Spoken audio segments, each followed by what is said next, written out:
We pick teams, and I'd be like, oh, he's the first one. Yeah.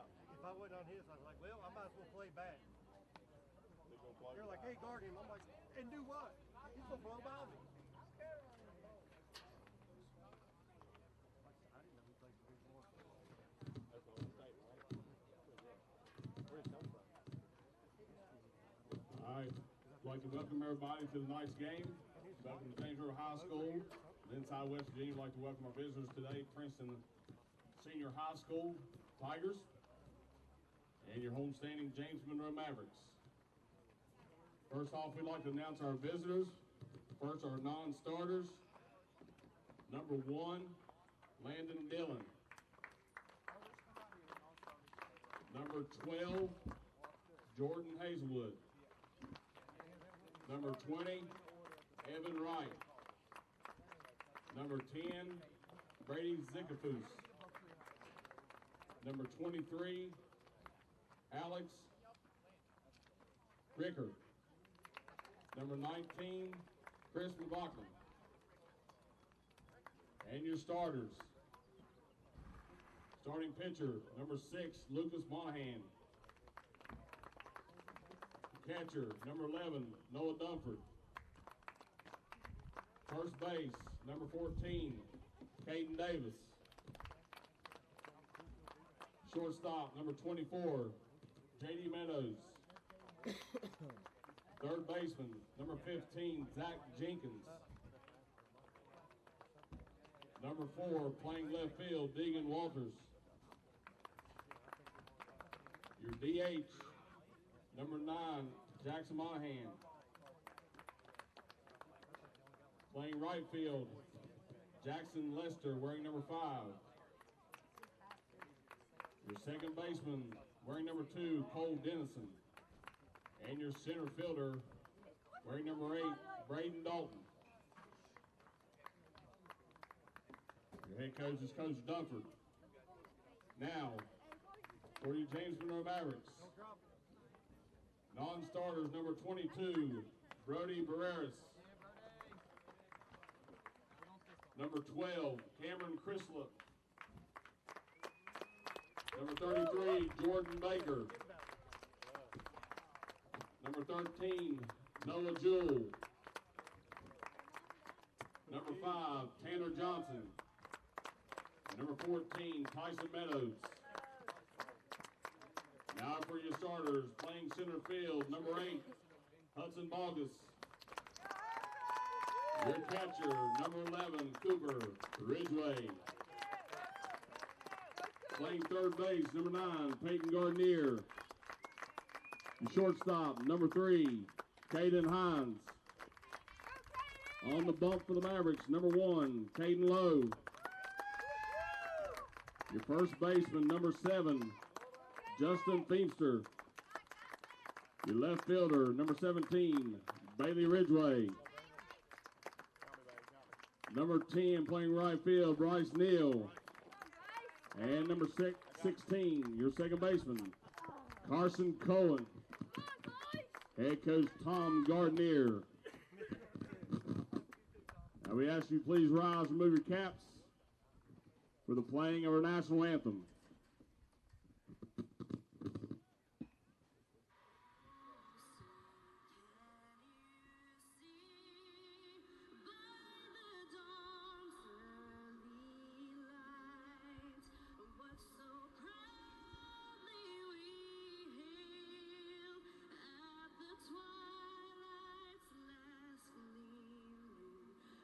Stripes and bright stars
Play ball.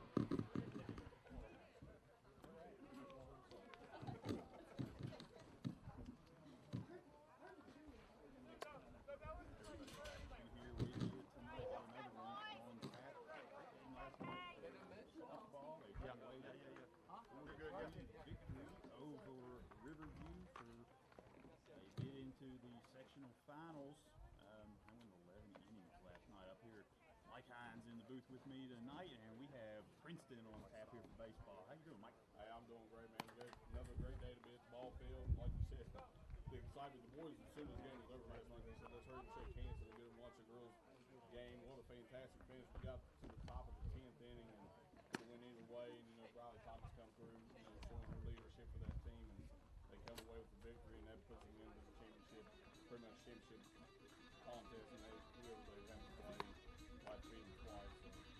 So, looking at James Monroe, this will be the 4th game in 4 days, 4th and 5th game in 6 days, 7 days. We got another one tomorrow. I think this is great going into postseason play. First round will be Tuesday. That was me.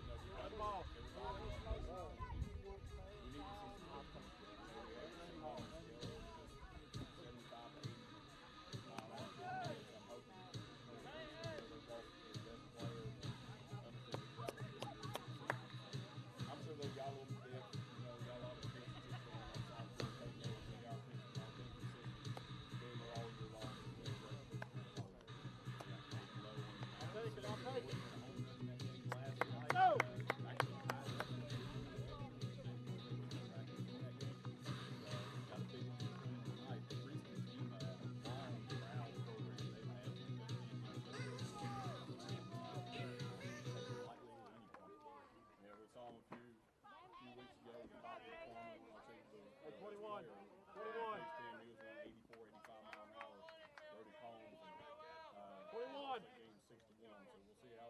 How we get started. Pitcher Moynihan is up, popped up immediately, first base under it, and Fiends ready to put the on. That's what you like for a pitcher, man. One pitch, one out. A lot of people say don't swing that first pitch, but as a hitter, Come on, boys, let's go. The pitchers want to throw that first pitch striking it hard and not to swing at that first pitch. But going back to Caden Lowe, his biggest thing, I don't want to jinx him, but his biggest thing all year long, he don't give free passes. Like he makes you put ball on the play, and that's one of the great things all year. Dunford, the catcher, up, and he's going to. Good spot to miss, thanks. Look like just a little bit low and outside. He had a pretty good game against us last time. Staying right in front of him. And gets a swing on that one. It's going to be fouled back. You've got a lot of look at this team this year, Mike. You've been around quite a bit. What do you see from them as we head into the postseason? Well, one thing I talked to a couple of parents last night. It seems like when you expect your 2 and 3 or hitter or 4 or 5 hitter to do, step it up. We've had a play, couple rookie. of times turn the ground out to second base. Good job, let's go. 2 of them. 2 down, let's go.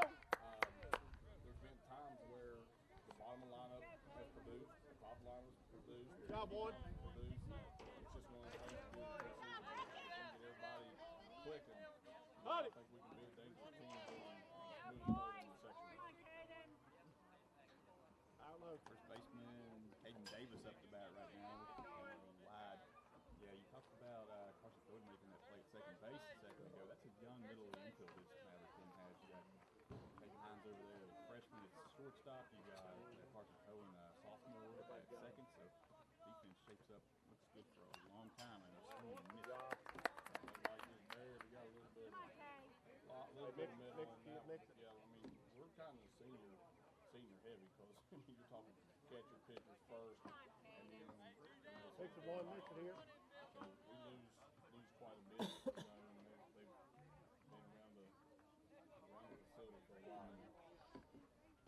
And that one fouled off almost into the dugout door. Wake up.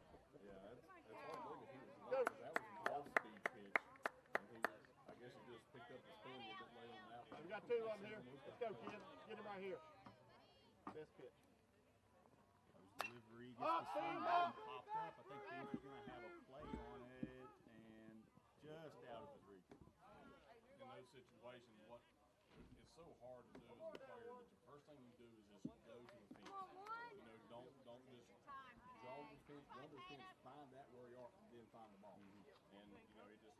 both and had a chance to make that. And that one hit on the line. It's going to get into right field, picked up there, and it's going to be a single. Two-out single for Caden Davis will bring up J.D. Meadows, yeah. And he's the one that hit the home, well, supposedly home run. That's an interesting story. Hey. Before, relay that. That's interesting. That's where we'll get to his first pitch from Caden Lowe. And he takes that. But, they're playing in the Covington tournament, and Princeton has basically two fences in left field, and they got a yellow pipe that separates them both. He hits the ball above the yellow pipe, and it came back down in play. Our kids played it. He went in his home run trot. We threw it back in. We get him out, and that secured us. Remember the seed for the 72. If they'd scored 8 runs, we'd have been a 4 or 5 seed. So just that one little play, this turn everything positive for us. And that's Come on, one. idiosyncrasies from the market to play that, and y'all explained those rules to you before, but it's easy to lose track of and strike call. I think that's one thing I couldn't tell if that one pitch was a strike. I'm assuming. Hey, I got you. I got you. Yeah. I got you. Because usually you're used to seeing the right hand, and this guy's left-handed, so it's a little different. He's going to take the free pass on that. Will Rabs, I missed several pitches on that. I didn't realize he'd already got my 4 balls in.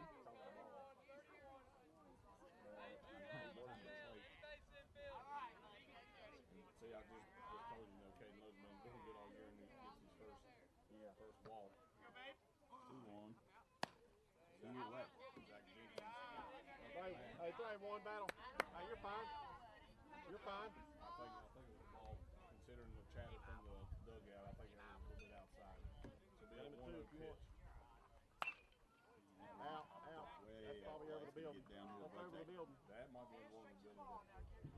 Let's get down to Mark School. Long foul ball. Man, what a great evening for baseball. You go look. A little bit breeze. Down in there. You don't worry about it. 284 degrees. Softball has a couple days. Bryce, off. coming I to think you. they go back to play, so I think they took the day off today. Had a wet week or two there earlier in the season, but now everything's dried up. Good. 3-1, babe. Come on. Come on, one.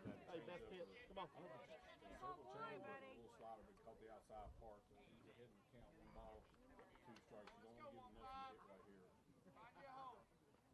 He delivers, and that's hit on back in the right field. Stop there. We're going to have a play at home. Throws in.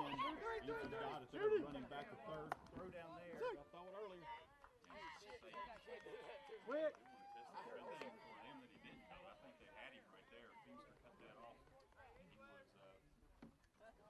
Anywhere. Oh, that was a great read from Bryce in the right field. He's exactly where he's supposed to be. He was a little bit late to third base, and Caden Davis slid under the tags. And now you have bases loaded. Watch butt. Number 4, Deegan Walters coming up the bat. And the thing about the fastball in the first pitch, so the thing about our backstop is hard to steal home. 20-25 feet behind home plate. Be 1 ball, no strikes. Out.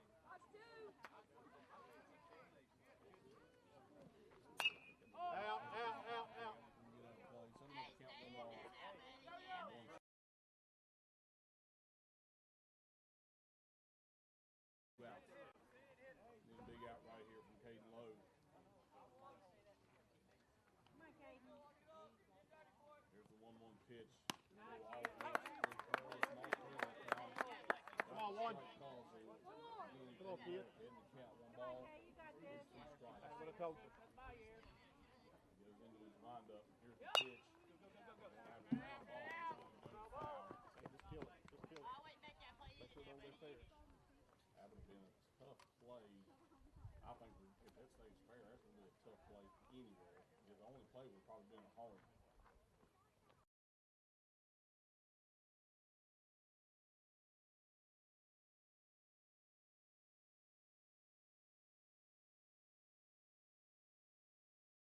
Goes into his windup on the 1-2 pitch. Went a little off speed, got the foul tip strikeout. So nothing hurt. Got the bases loaded. Nothing hurt that time. Princeton gets 2 hits that inning. So no score going into the bottom of the first inning.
Hudson Bogus to stand in. Takes ball 1. I think our audio was a little low in that first half of the inning, so apologize for that. Got it all straightened out. That's 2. I don't know, is it 1-1 or 2-0? Because he's thrown 2 pitches. It is a 1-1. 2 balls. Should be 2 balls, 1. So he's thrown 3 pitches. Maybe he had 2 up there when he signaled it.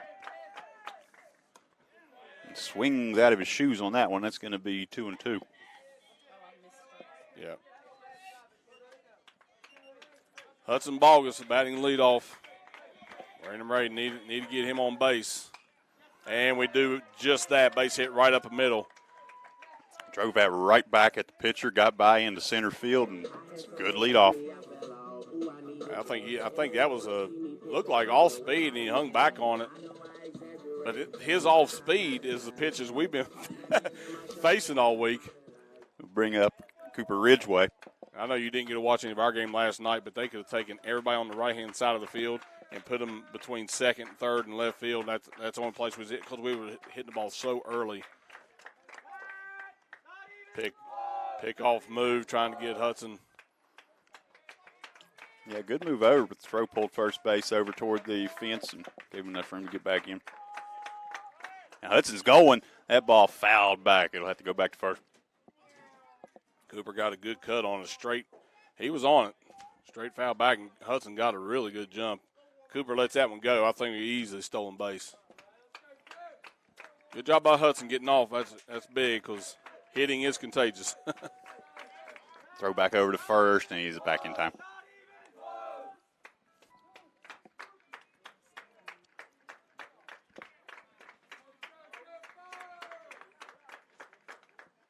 And Ridgeway ducks back out of the way. Like that might have had a little bit more break, and even the umpire thought on that because that broke back a lot. Should be 1 ball, 1 strike. Hammered. That's going to be fair down the left field line. It's going to roll into the corner. Boggs comes around second base. He's got the sign. He's going to go all the way.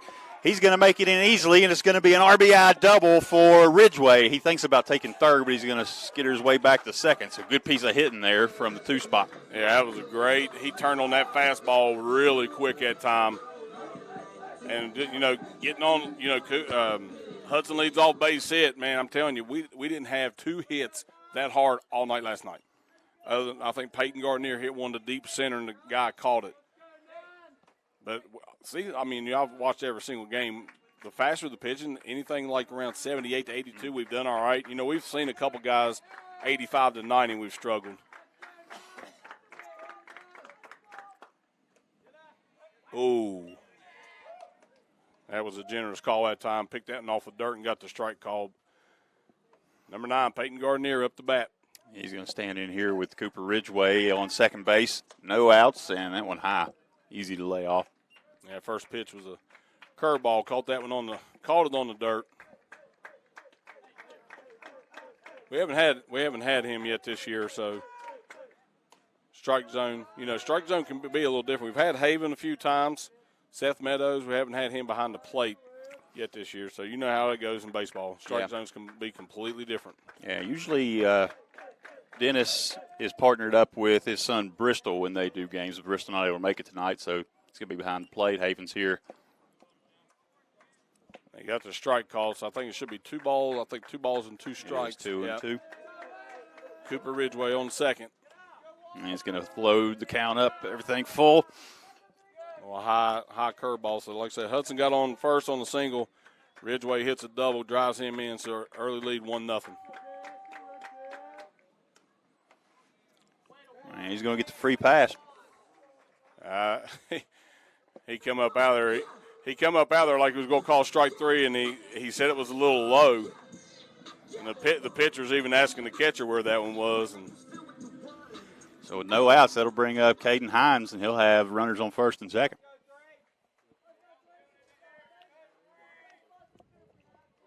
Still no outs, runners on first and second. And takes on, I think it hit the outside corner.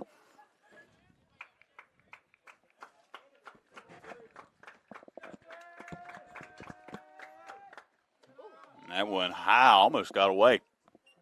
I noticed he's getting just a little under the ball on that curveball. When you do that and that ball comes out between your index finger and your thumb, it's going to squirt high. And that's why he's done the last couple. The 1-1 fouled back.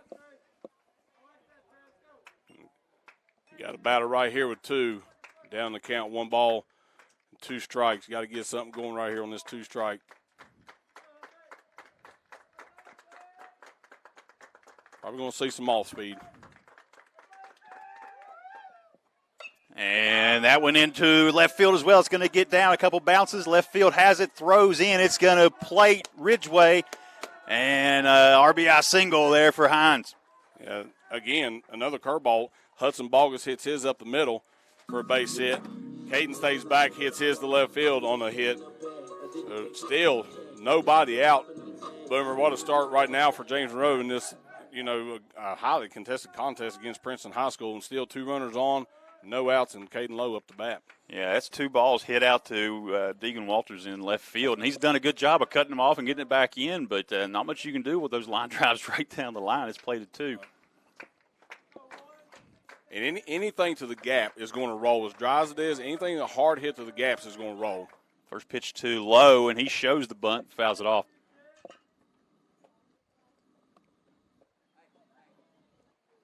I don't know how much bunting practice we do. That's something I have never asked Caden, how much bunting practice they do. But most of the time, he does a good job about getting it down. And the biggest thing right now, you're trying to advance the runners. You're trying to sacrifice an out. Here's the pitch, pulls the bunt back and takes the ball. And the steal to third, and it gets by into left field. And Gardner's not going to risk it. I think he, if you hear him talking, I think he has Strawberry set on that leg, and he slid on it, maybe pulled the scab off of it. So we might see a red spot on the pants bleeding down the socks here a little bit later. But that lets everybody advance. Hines takes second on it as well. It's now a base hit. A good base hit right here. Could possibly bring 2. Mm-hmm. And Important to get a good jump here early in this one, and the Mavericks are working on it right now. 2 in scoring position, no outs, and the pitch to low slung on maybe a little late, and it gets by. And Feemster was ready to go up there. I think he thought that was strike 2-2, three. yeah. I think it's 2-2. It is now, yep. Yeah. And takes high, full count again. A lot of pitches being thrown in this inning. And I think Princeton, from what they've used this week in pitching, they're low in pitching. So. And pops that one up. That's not infield fly. Nobody on first, so. And Gardner thought about testing, but now he's going to walk back.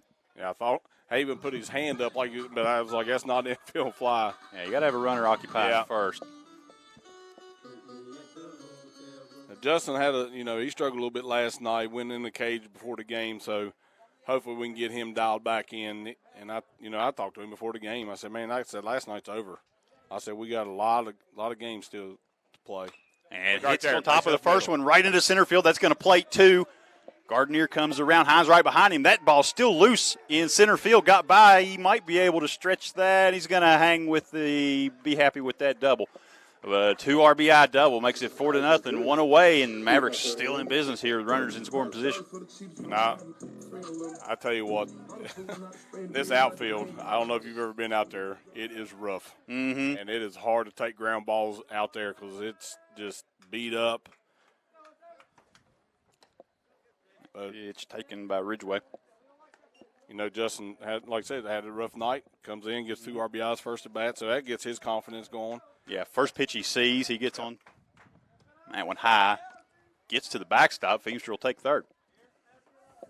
Couldn't ask for a better start right now for the Mavericks. Four runs in, runner on third, only 1 out.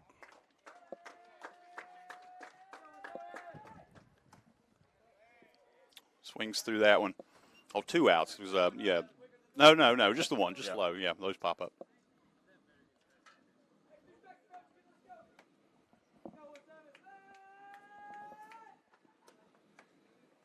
Takes low. I figured that might be his strike zone considering where you saw that one pitch, because pitcher's thrown a couple right across the shins. It looked like from up here they're strikes, but.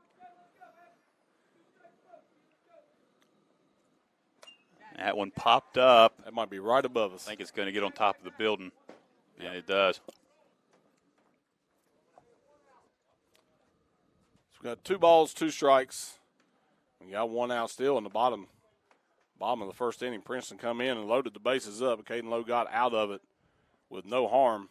Princeton failed to score. James Monroe with 4 here in the bottom.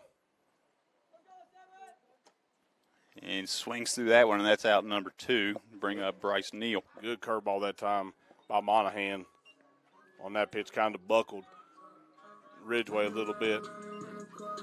If your hands commit to that curveball, boy, it's hard to hit it. First one right over, strike 1.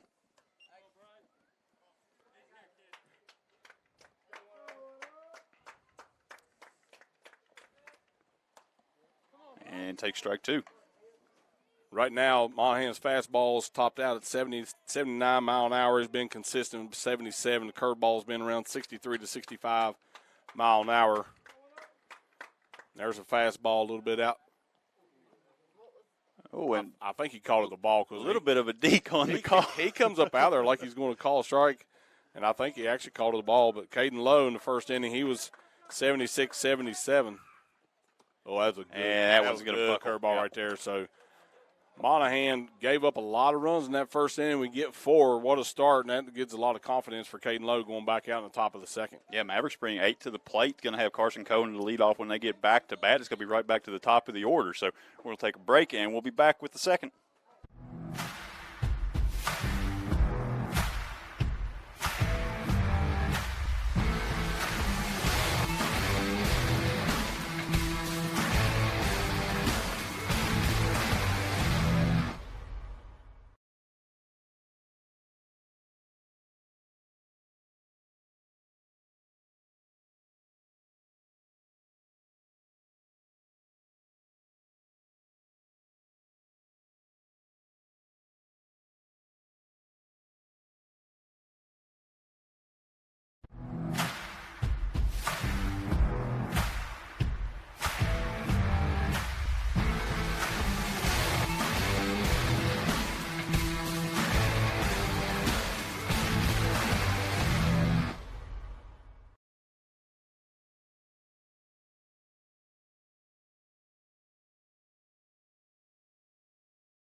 All right, we are back.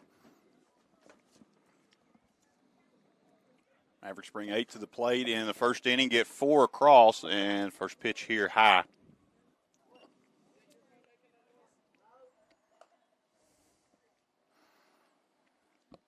This is Jackson Moynihan up. He pops that one up. It's going to be, Should be Carson. yeah, Cohen goes over. Oh, and drops the ball. And you lose that in the sun, possibly? Looked like it was going to be a routine play, but just at the last second, he went to the ground and the ball popped out. He even landed on his stomach. Sun's right behind us. He had his sunglasses on. Now he took them off. So I don't know. I don't know if it's sun or just he just misplayed or whatever. But It's going to give a runner throw over on time.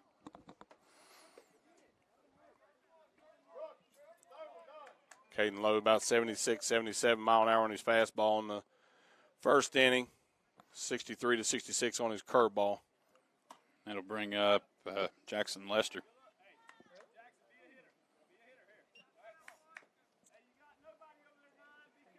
Lesher. And you can see him swing through that one late. Yeah, he was really late on that one. That should be 2 balls, 1 strike, no outs. Run on first. Mavericks with a 4-0 lead. Lowe's delivery, and that's hit into the gap. Going to get into right field. Neal there to cut it off, and the runners will all be safe on the single. They're hitting to that right side. You know, Carson's playing over a little bit, but, you know, that's a big gap even where Carson's playing. He's playing pretty standard, but with your first base covering, that's a big hole over there. So now you got runners on first and second, no outs, and now, you know, Princeton's bottom half of their order, Boomer's kind of producing a little bit. It brings up Cole Dennison. He's on second base today. And he tries to bunt, but fouled, popped back up against the backstop. Is after this, we're talking about us getting back to our top of the order next inning. This will put them at the top of their order after this at bat. Still no outs.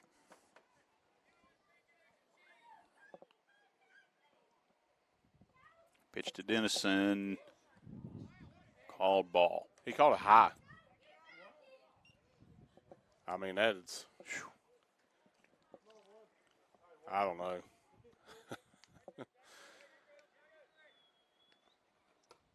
And he's going to get the strike call on the fastball.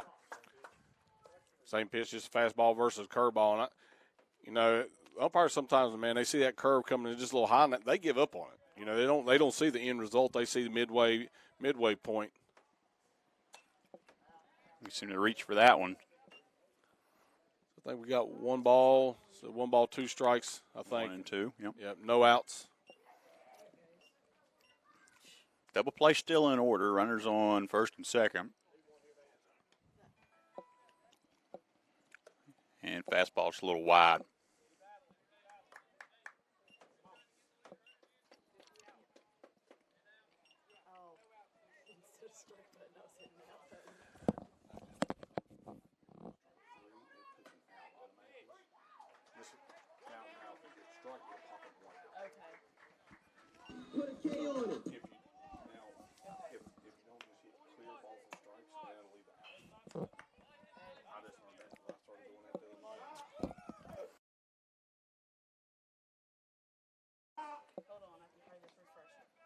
Big strikeout for Caden Lowe's. We're back to the top of the order.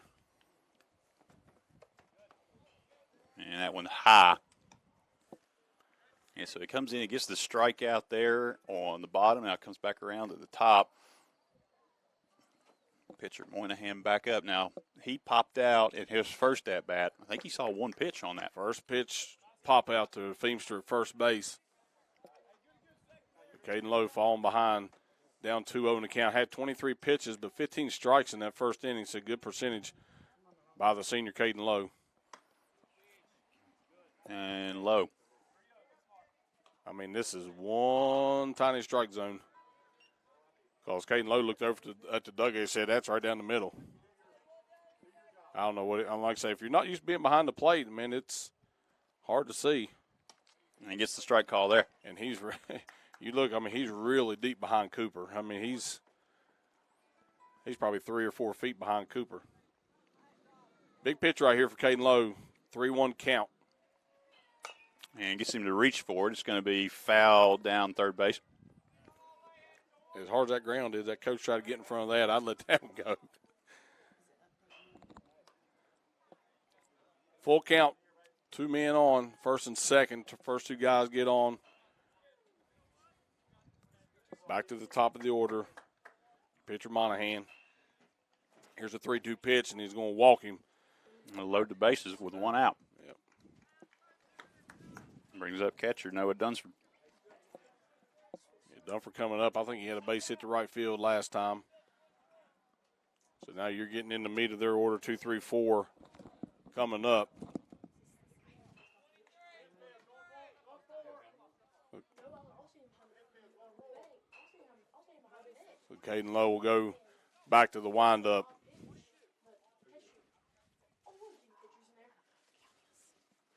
Here's the first pitch. Going to be fouled away, straight back.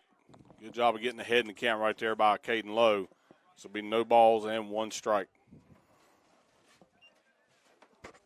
The base is loaded here, but nothing's still across. Here's the windup from Lowe. He delivers. Good and pitch. Nice. Yeah, a little off speed right there. So he's topped out this inning, get a little bit extra. He's topped out at 78 mile an hour. The curveball's been about 65. The 0-2 count a little high. Still ahead in the count. Still don't want to give him nothing really good right down the plate. You know, Cooper's he does a good job out making him use the edges. And that ball hits softly to second and bobbled there by Code. He's going to throw to first, get the out. Might have had a chance at a double play, but once the ball was bobbled, he smartly just went to first, got the outs, 2 away. Yeah, he catches that one. I think he can tag the runner, and I think that's what he was doing. He was going to tag the runner before he threw. That could have been a tag and throw out. It would have been big, but.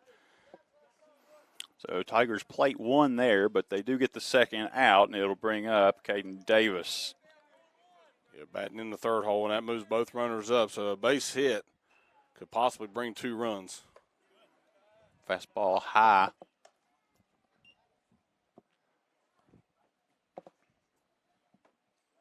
That was good for Carson to stick with that play.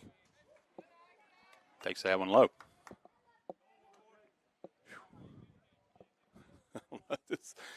It's getting tricky. I know it's hard to see from up here, but, man, they look good. Bends back and takes ball 3. And this is a guy you want to get because, I mean, you got power right here from Caden Davis, and your next guy has definitely got the power. And 4-pitch walk. Yep, and that's going to bring up J.D. Metis.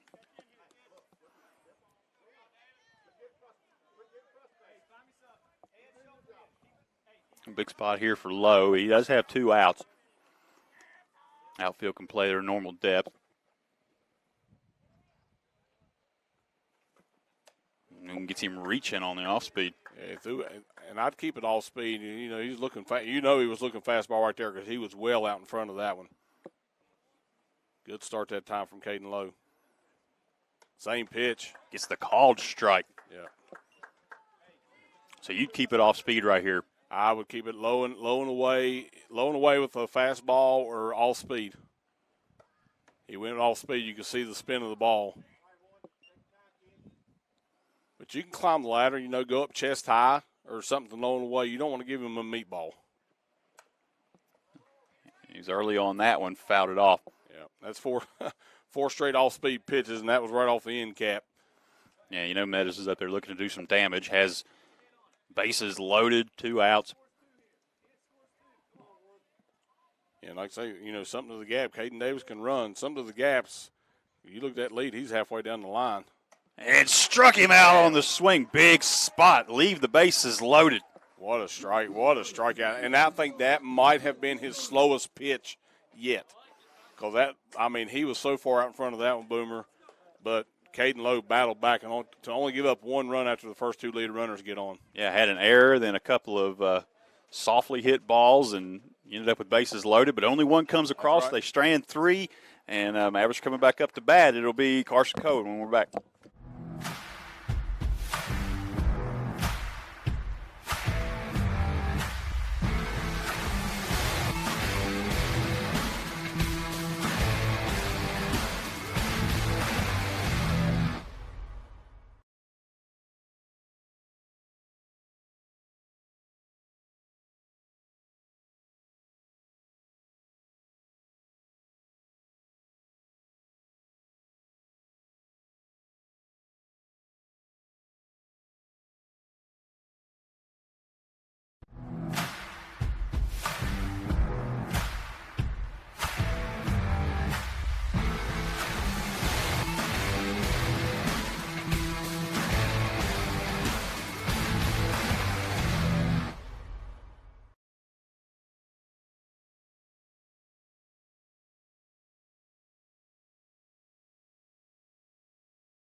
All right, we're coming back. Top of the second.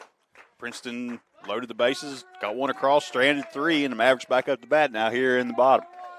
And that's going to be Carson Cohen up. Called strike.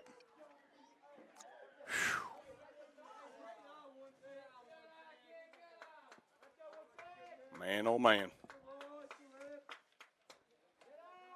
That's a little that's a little discouraging. You know, Carson's been in the slump anyway, and then the first pitch, the catcher gets it off the dirt, and he calls it a strike. And fastball lets it go. Should be two balls and one strike, so he's battled back, got ahead in the count. So got to be looking fastball right here if you're Carson. He gets the fastball and fouls back.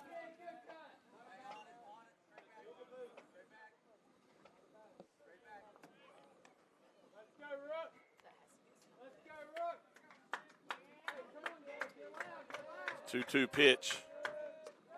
And high. That's a small strike zone. You know, Carson's only about 5'3", 5'4", so you don't have much to throw at up there. So full count. Another full count, and he's going to draw the walk after that. It's a lot of pitches still racking up here for Moynihan. See, as a pitcher, you know, he's looking in because the first pitch was almost in the dirt. That pitch looked like it was right across the shin, and he called it low. So, you know, as a pitcher, that's hard to figure out. And he's just, you know, he's on the mound just shaking his head. So we're back to the top of the order with Hudson Bogus.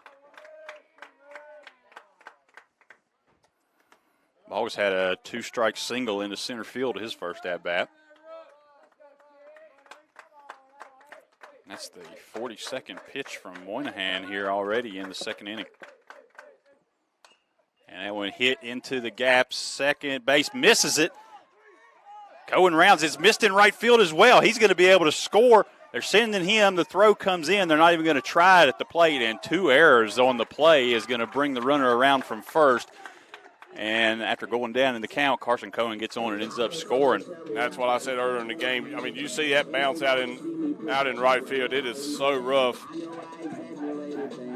And I've mowed this field, and I know it's extremely rough. And trying to take a ground ball, and you know, you get an error on the second baseman and an error on the right fielder, allowing a run to score Carson all the way from first base. Dennison and Lester, and the throw over to first gets by. That doesn't go far enough away. Shakiness here from Princeton on the defensive side.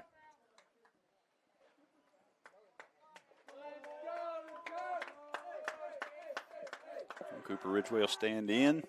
They're going to throw it to first again. Hudson's got a big lead. Hudson was on the move there in his first trip over to first, and he's going to be on the move again here. Cooper lets that go. The throw down, man, he's in well ahead. Good jump. I think it was a strike call, wasn't it? Yeah, so he got ahead in the count, but I think Cooper did a smart thing. It's hard not to swing at that first pitch, but, let him get over. Now you're in scoring position. Yeah, similar situation the first time. Bogus took off, and Cooper fouled one away. Bogus had to go back that time.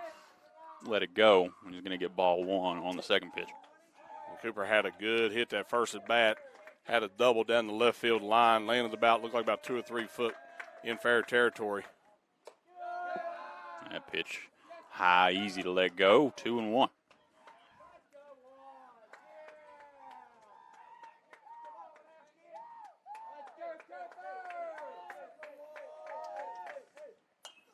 And that one popped up, going to get back out of play. You hear him grunt. You could hear him grunt through a headset on that, and he wanted that pitch.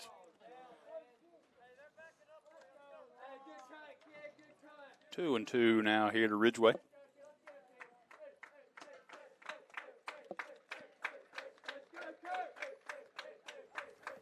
And 2-2 pitch bounces on the plate, and here comes Bogus to third base as it scoots by Dunsford. That's hard. That was a good job because those are hard to lay off of because it looks like a fastball coming. It dives right at the last second. Hudson Bogus makes his way all the way over to third base. No outs, full count, and gets the pass. So Monahan's really had to work here in this game. That's his 48th pitch. And in that first inning, like I say, that first inning, he was around 78, 79 mile an hour curveball, in the mid 60s. That's a big discrepancy. You go to 77, 78 mile an hour fastball down to a 63, 62 mile an hour curveball. Those are hard to lay off of. So now we're Peyton Gardner with runners on first and third. He shows bunt. And he's going to pull it back as Ridgeway takes off to second. They're not going to make the play with Bogus 90 feet away. Yeah, and see, with him pump faking that, nobody was covering the base. So if Hudson looks at that, he knows they're not going to throw the ball down. So base hit right here will bring 2. And that one low gets by. Bogus is going to try for it, and he's going to walk in. Doesn't have to even slide, and Ridgeway will take third as well. Dunsford turned around, thought the ball was going to be right behind him, and ended up getting all the way to backstop. And by the time he was able to react to it, Bogus was almost to the plate. Looked like a ball that he probably should have caught, and I think he got a little frustrated himself because it didn't hit in the dirt. Gardner turns on that one. It's out of play. Foul ball straight back. Something I've noticed with Peyton, this season, pitchers get the ball up on him just a little bit. He's had a hard time getting that bat around. If you throw it down, around the knees, around the shins, he will pop it. And that's where that one was on a high bounce to shortstop. Able to snow cone it there, throw over in time. Good play. That was a great play by the shortstop. Yeah, good job that time. But that's Meadows. Peyton did his job. You don't want to get the strikeout. He gets the RBI, gets a run in, so no runners on. And Mavericks have posted a crooked number in each of the first 2 innings.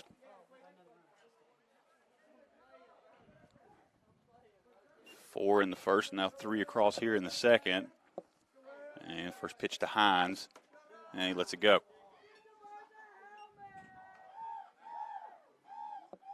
Caden got a good hit on a curveball the first inning, a hard line drive to left field. And turns on that one, popped up into center field. Center fielder was working his way under it, and he's got it. That's going to do it here for the second. Should only be 2, yeah. Should only be 2 outs. Yeah, they were coming in. I reacted to that. It is 2 outs. It's going to bring up Caden Lowe.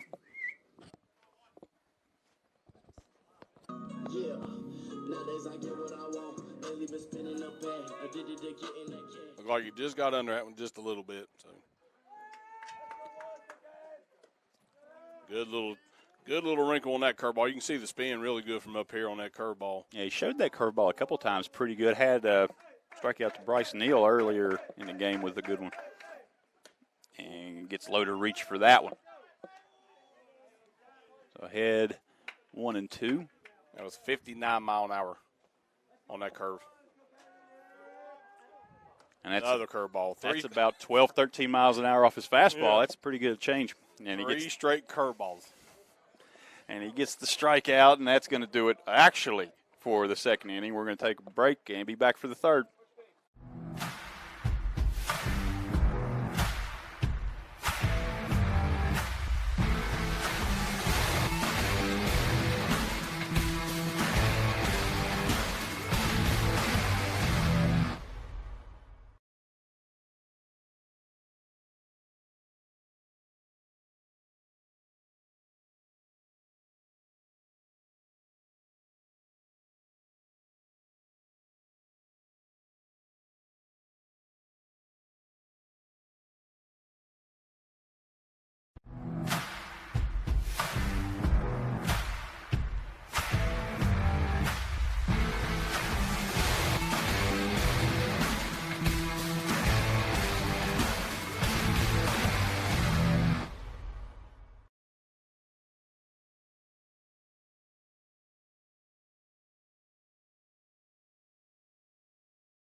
Going to bring up Zach Jenkins here to start the inning.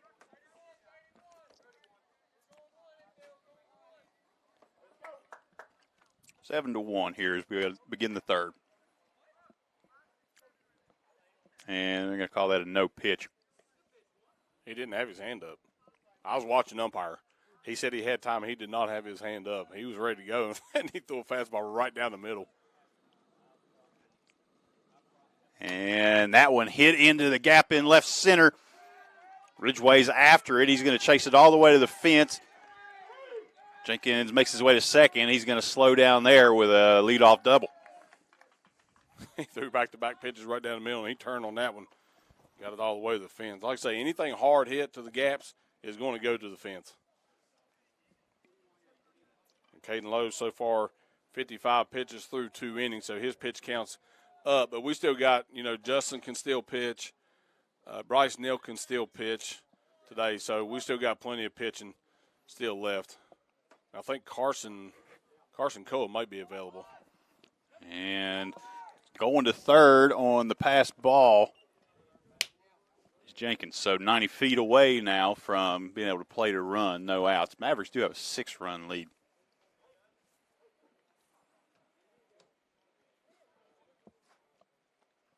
Yeah, Caden Lowe was asking if he'd pull back. If you leave your bat out there, even if you don't make an attempt to bunt, it's still a strike.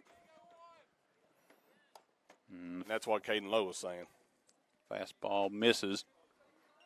Should be 2 balls, no strikes. On number 4, Deegan Walters. And that one doesn't miss. He ducked out of the way, but it called strike 1 and 2, or 2 and 1 now.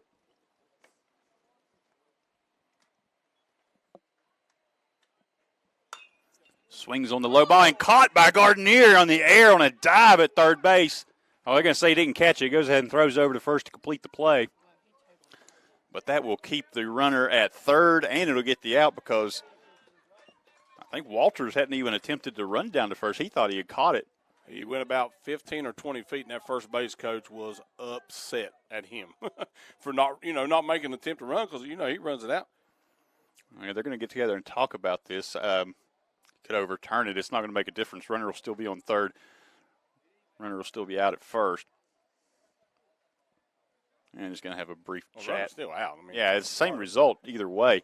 Because we still made the play. Yeah, still threw it over. Yeah, Havens was right on top of that as he was signaling on the ground, and Gardner recognized that and threw over.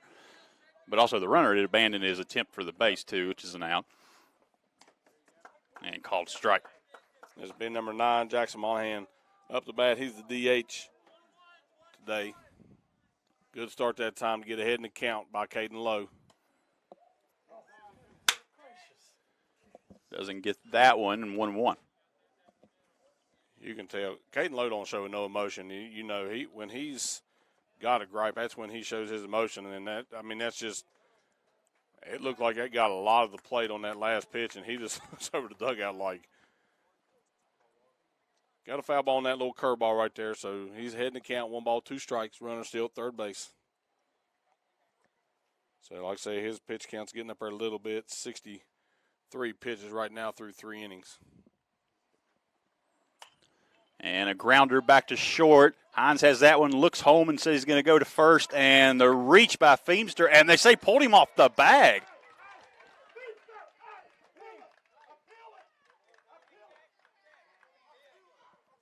I think he came off the base, but I think his foot went back on the base before he got to the base. Now, I don't know. His foot did come off the base, but it looked like he went back. Yeah, that's what I thought. He was on the base, so they're gonna get together and talk about this one. The angle of the foot is better seen by the home plate umpire, but they're going to leave it as is. Mm-hmm. Oh no, they're going to call him out. They called him out. Dennis has some of the most subtle, subdued calls I've ever seen. Just on the way back, 3 or 4 steps, and calls the out. Oh, and now safe. Okay, so he was upholding the call. Thought he had called him out, so that's why he was so subdued on the call.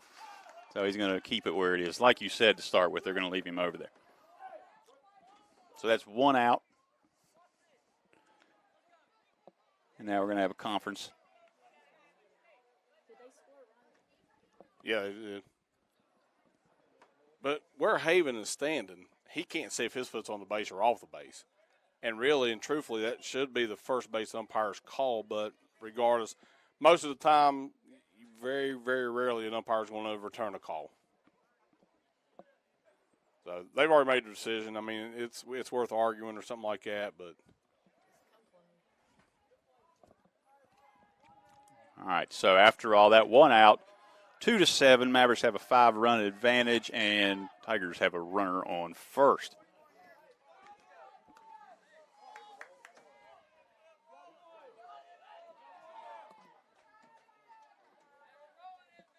And it'll be Lester up.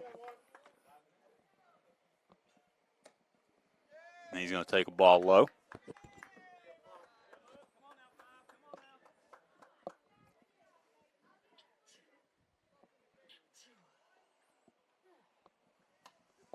Called strike. good fastball on the inside half that time. Yeah, Lowe's been doing a good job here in this inning controlling the inside of that plate. He's backed a couple of guys off on called strikes. And gets a piece of that one. It gets by Gardner. Hines has it. He's going to throw to first and digs it out, and they're saying safe again. Hines had to get rid of that quick. He was right on the lip next to the outfield. Threw across. Feemster went down, dug it out, but I don't know. We're going to get together and talk about that one again. I thought his foot was on the bag. Unless he just called him safe to be calling it safe, because his foot didn't come off the base. They're going to leave him safe. All right, so that'll have runners on first and second, still one out. It'll bring up Dennison. And you're going to have a union meeting on the mound. The entire team's going to come into this one, outfield and all.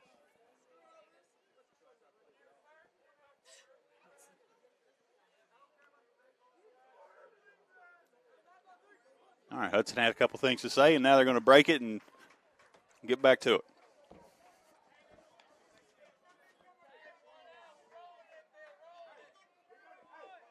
So we got one out. You got your ninth man in the lineup. You got to be looking bunt right here to try to get back to the top of the lineup. Got runners on first and second. Yeah, Gardner's thinking that he's already creeping up on the corner. And that ball low. Throw back into second. Almost got him.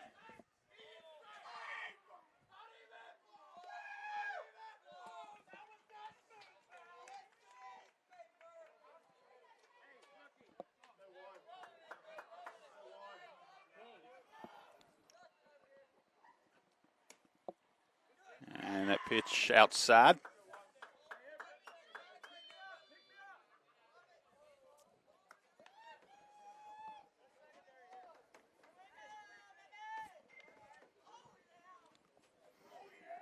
Refresh your. Fouled off.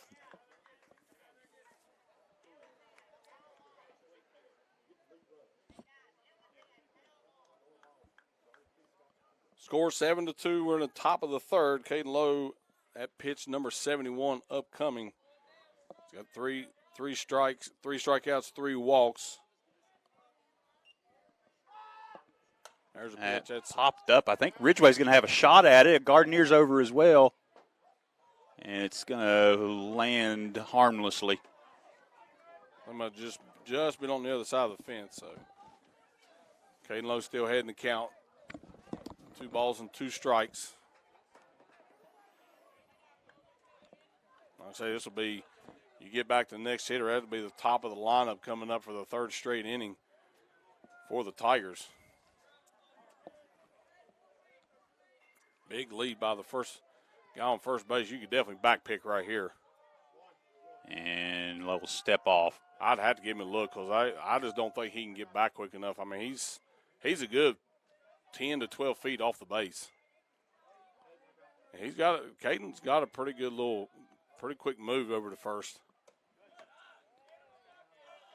And that'll be ball 3, so I have a full count coming up. 1 out, 2 on.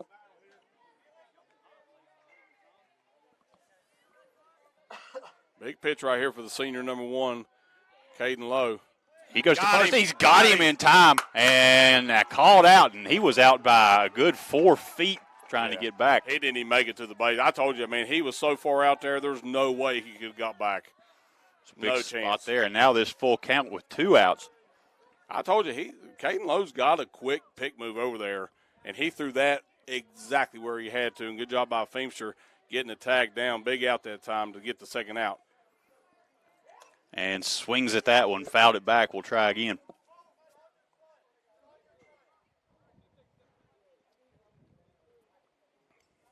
Need this out right here from Caden Lowe down to the bottom of the order to get out of this with only 1 run scoring in this 3rd inning.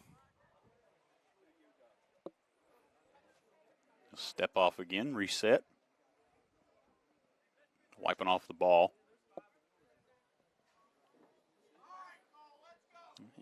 Working on his 72nd pitch after this next. Moynihan sits at 58. And that ball popped up and going to get back out of play. I know you don't want to walk him, but anything off speed right now would buckle him. But I know in the 3-2, throwing at the bottom of the lineup, you don't want to put that guy on to get back to the top of the order, but he's sitting on fastball. Anything off speed, he'd be so far out in front of it. And gets the pass. Fastball comes in ruled low, and it will bring up Moynihan, the pitcher, back to the top of the lineup. Coach told the guy could just go on first 3 steps, that's it. I told you, when that last guy got out there, I was like, he's going to get back picked. And that's as far as they want him to go right there. There's delivery to Moynihan. And that one almost gets by. Ridgeway has it down to 3rd, throws in time, and he is safe. Ball popped out of the glove.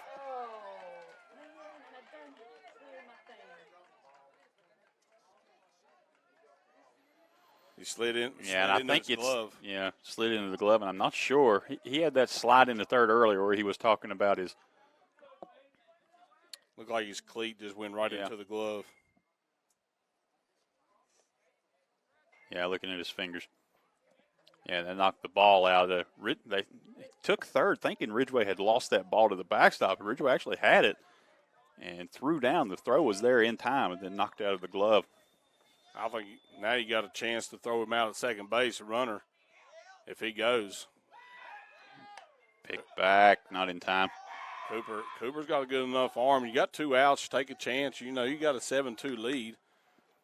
Not much harm doing because even the guy on third base don't have much of a lead. And you got 2 good arms out there at second base and shortstop that can relay it back. And that ball hit, gets into left field. Ridgeway has it there. He's going to throw in. The run will come across, and it'll be an RBI single for Moynihan. Helps his cause a little bit as he makes it a 3-7 game now. And he'll bring up Noah Dunford.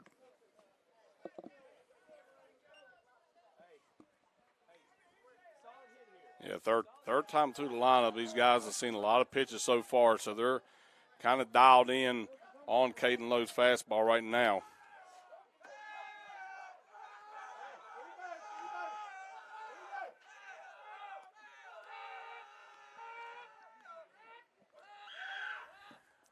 He delivers, and that's high. Princeton dugout got a little bit more life in them that they've got it back to the 7-3 ball game.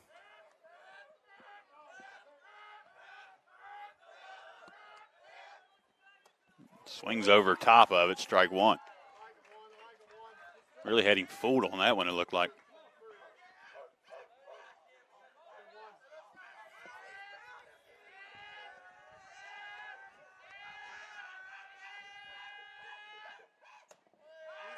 Low off speed that time. Little high. 2 balls, 1 strike. Need to get this out right here because you got 3, 4, 5 coming up. 7-3, 2 runners on.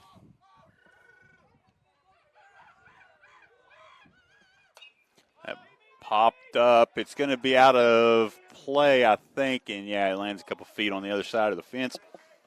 2 strikes now. 2-2. A lot of foul balls this game. Mm-hmm. We had several last night, but, man, there has been a lot of foul balls. Caden Lowe needs to battle. He's battled through the first 2 innings so far, getting out of trouble both innings. They've left 6 runners on through 2 innings. Bases loaded both times, so looking at a 2-2 count with 2 outs. Ball just a little bit outside, so now the runner's going to get a head start. 3-2-2 out.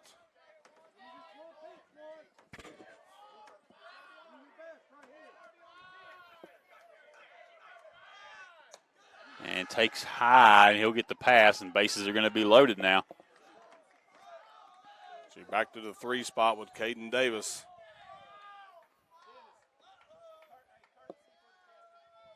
So Tom Garnier is going to come out and give a little pep to his senior pitcher. And Lowe up over 80 pitches now. Talked about it earlier. It's a hot day. Sun's beating down, mid-80s.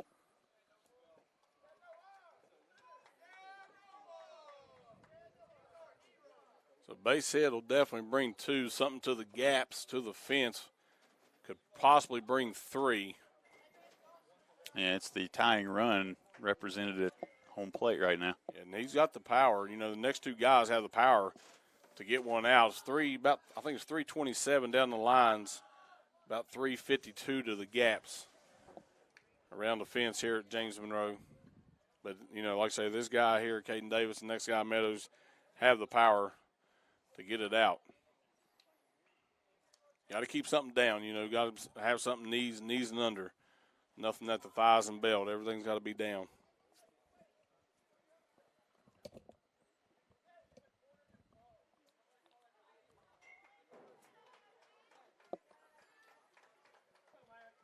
Again, 3rd straight inning, Boomer, for the Tigers with 2 outs. They've had the bases loaded for 3 straight innings. Mm-hmm. So 2 outs, has a chance to get out of this with a strikeout.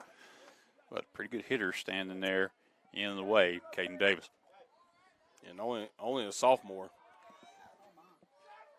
And he's 1 for 1 today, had a walk. And gets a piece of that one fouled off. Like he was looking fastball, and Caden Lowe gave Caden Davis the fastball, and he looked like he was on and just missed it. So Caden Lowe got ahead in the count.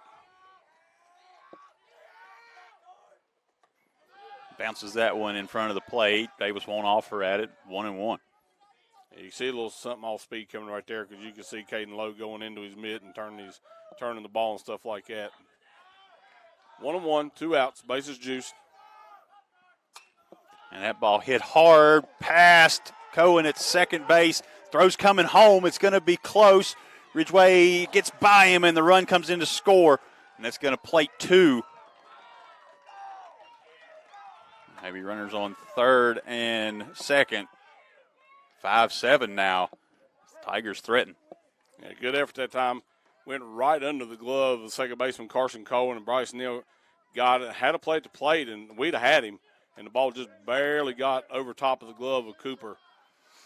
And now still 2 runners in scoring position. Time run at second base. And Neal had a good throw there. It was on a bounce. It was a strike, but just like you said, popped up a little bit higher, went over Ridgeway's glove, or I think they would have had him.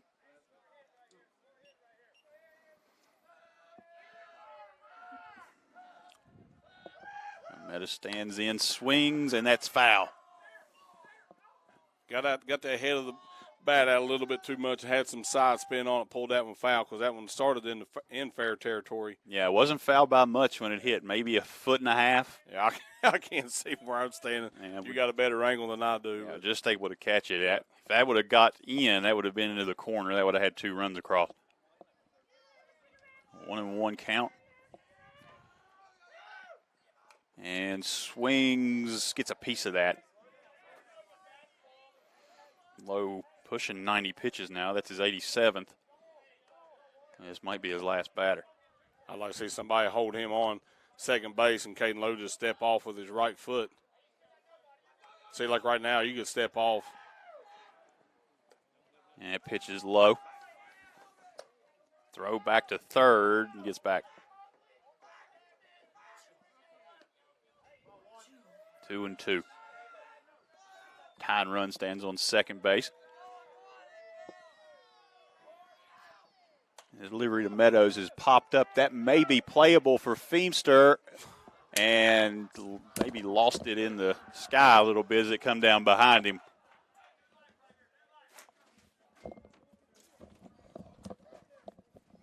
Line it up and do it again. 2-2, 2 outs, 2-run lead to James Monroe. And that one hit to Gardenier, bobbles it. He's up, throws over. That throw pulls Feimster off. The run's going to come across and score, and they'll plate 2 on the error on the throw to first. Tie game here in Linside. It'll bring up Jenkins.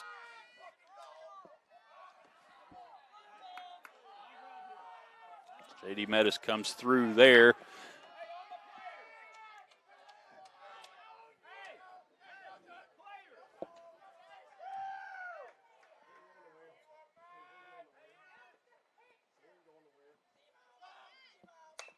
And a high hopper to Hines. He's got it on the bounce, comes up, throws to first, and that will get the out.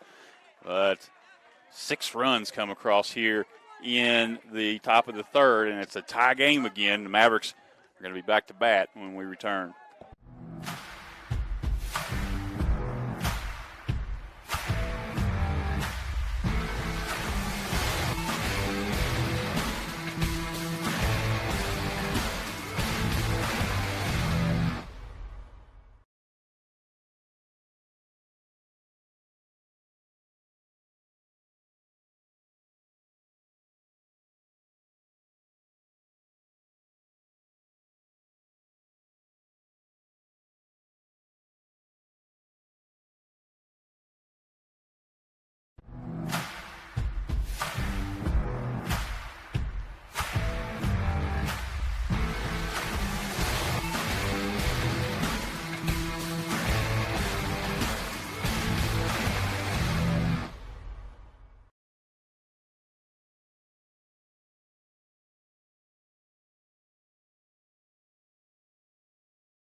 And coming back, it'll be first baseman Justin Feemster up. Moynihan still stands on the plate. Long inning, top of the third. 6 runs come across for the Tigers. Everything tied up at 7. First pitch to Feemster, bends back out of the way, takes ball 1.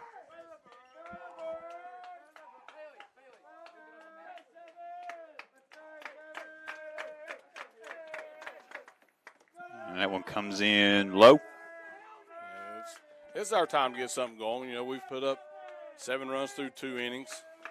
They've put up 7 through 3. Takes that for strike 1. Yeah. I think he tried to help the umpire call ball now, but that got a lot of the plate.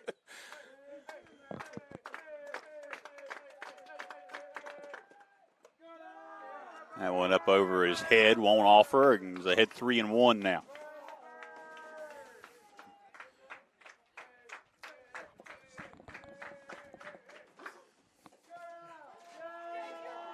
And gets the free pass, so the Mavericks have a no-out base runner to lead off. Good. You know what I mean? Bailey Ridgeway will stand in. On the base.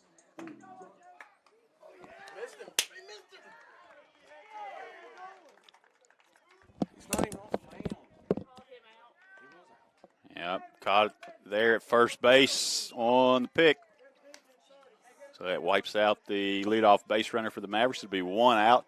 Bailey Ridgeway will stand in. He had a strikeout in his first at plate.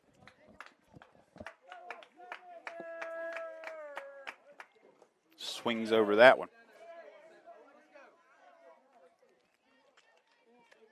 Yeah, Feemster got about an 8 or 9 foot lead, and the pitcher wasn't even standing on and nowhere near the rubber. He just turned around and threw it. Gets on top of that one, but a little late, drives it down out of bounds, in foul territory down the first base line. Close enough. We know what you meant. Yeah. Do a lot of sports. They all kind of blend in together by the end of the year. Basketball season wasn't too long ago. I mean, less than 2 months. We were still doing basketball. Ridgeway down in the hole, 0-2. And bends in over the strike zone. He's shaking his head on that one, but that was a pretty good pitch. Bryce Neal will come in, 2 outs.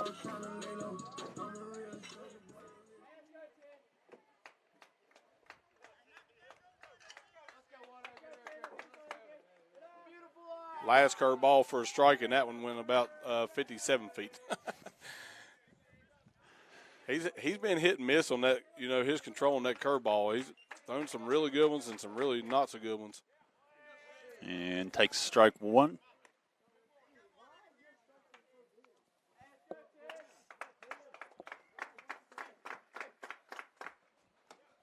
Strike 2.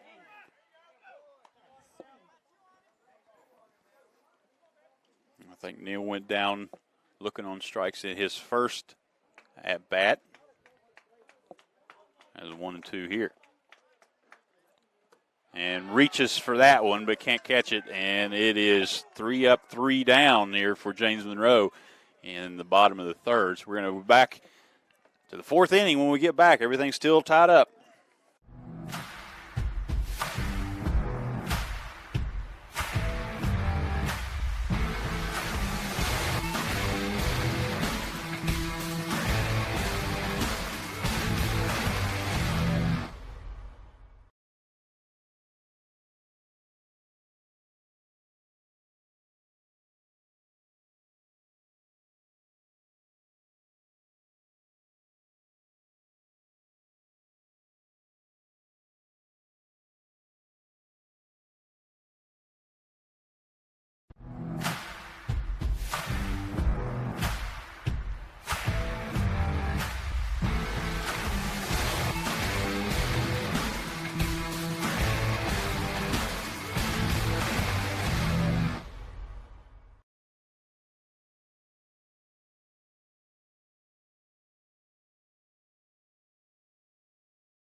All right, so we're back. Caden Lowe still on the mound. It's going to be 6, 7, 8 spots coming up.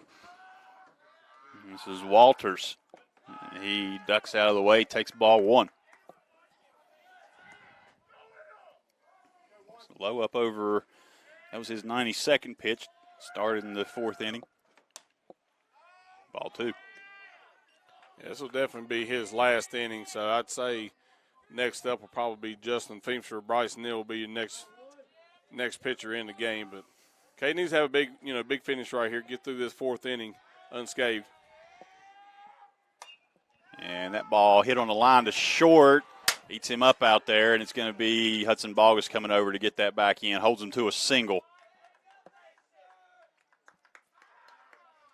I got caught in between the hop on that play. It's short.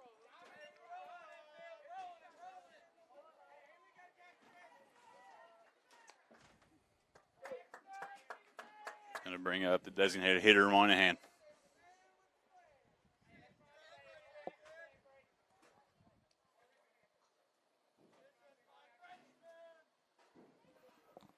Jackson Moynihan grounds that back to the pitcher. Lowe chases after it. He's going to make the throw to first, and they get the out. Now it's almost as good as a bunt if you're for Princeton. That you want to advance that runner on to second base. Caden Lowe catches that clean. We're turning 2 right there because that come back to him really hard. Yeah, a couple times in this game, James Monroe's had a shot at 2, just not been able to come down with it. So we got 1 out. Lester. Is that Lesher or Lester? I think it's Lester. Yeah. Lester, okay. Hard to read on that, that print we have. Yeah. Takes Low, I guess. Not the best angle we have up here on that.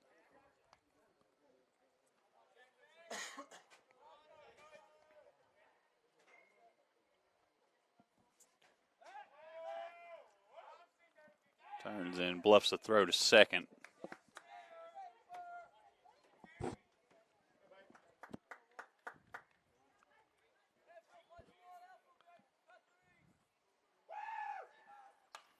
Swung on, out of play. It's going to get down onto the service road.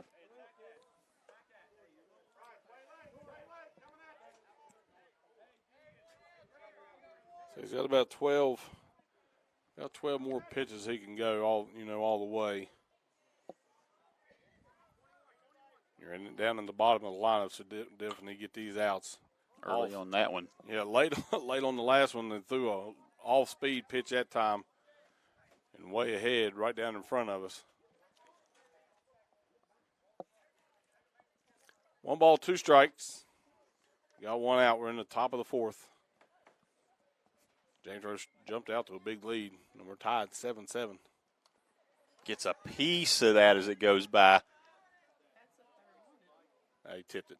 Yeah, tipped it. Ridgway patted his own chest saying, I should have caught it. Would have been an out if he could have caught the foul tip, but tough to do. That would have been a tough catch if he'd caught that. It was looked like it was right off the end cap. And out of play again.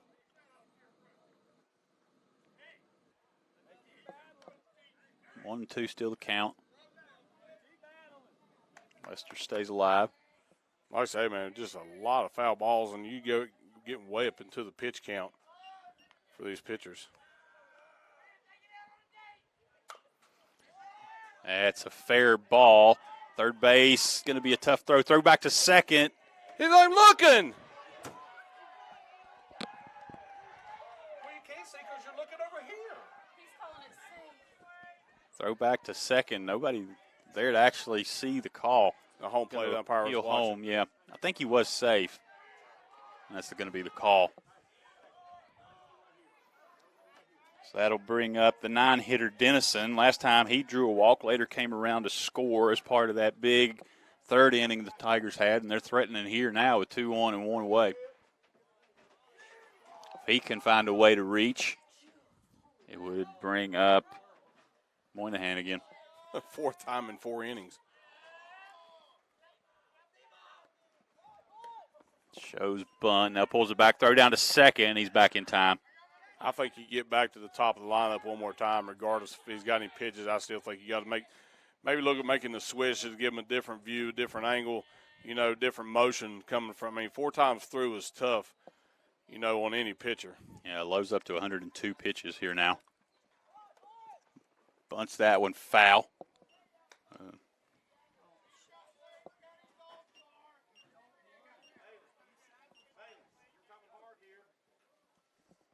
1-2 the count.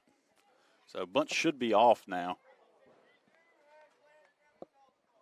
Gardner's still creeping in and swings through, gets a piece of it, stays alive. Still 1-2.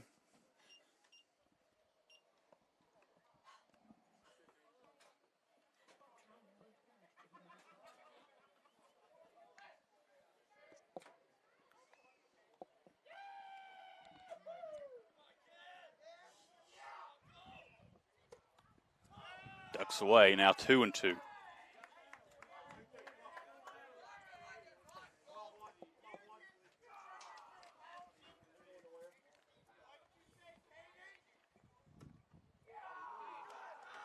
Doesn't get the call there, now full count. Low up to 106 pitches.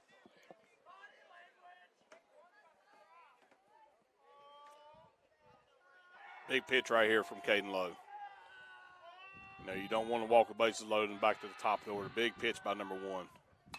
He gets Ball hit into center. Bogus is under it, and he puts on the squeeze. Not going to try him to throw into third.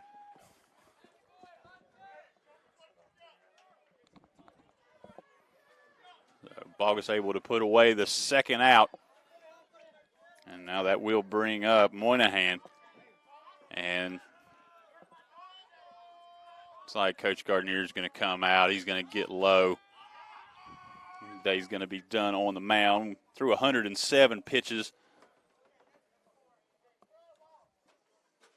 We'll see who they're going to go with next. So we'll stick right here just for a second to make sure they are going to make a switch. Yeah, see, mine's showing 110. You have 110? Theirs Okay. is showing 107, so I don't know whose is right, but my game changer might be a little behind yours. If you have 110, yeah, might just mean that mine needs to a little update. So 110, you can start a batter at 109. You can go past 110, but you can't start a hitter. Just looking at Tom out there, he's talking to Caden.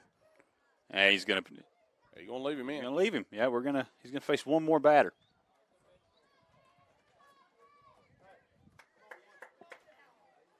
So he will be over his limit to start a batter after this.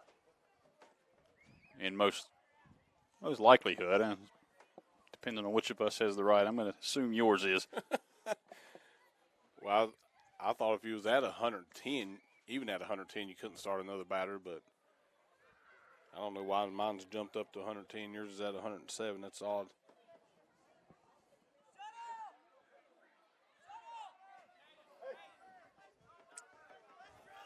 This is maybe you're in the future. maybe seeing these pitches come in.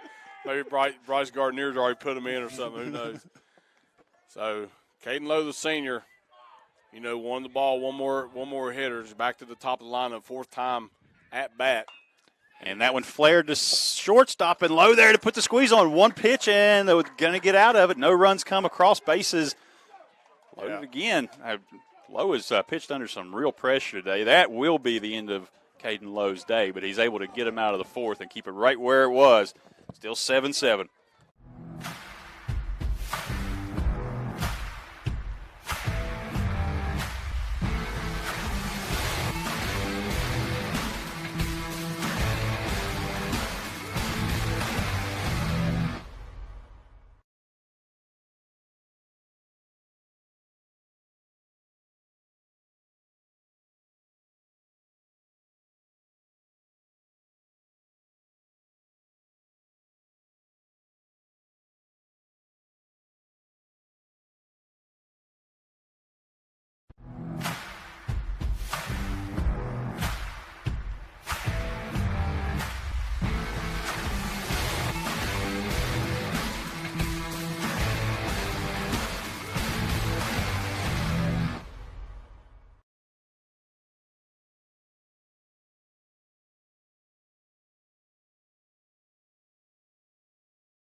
Back here, bottom of the fourth. Nothing comes across in the top of the inning.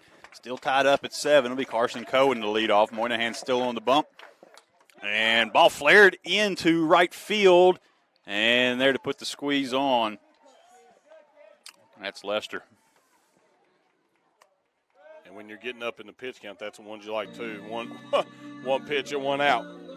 Yeah, had a quick inning in the bottom of the third too, so he's kind of in cruising now. He was in a little bit of trouble there in his pitch count, but now he's into the fourth, just over 70.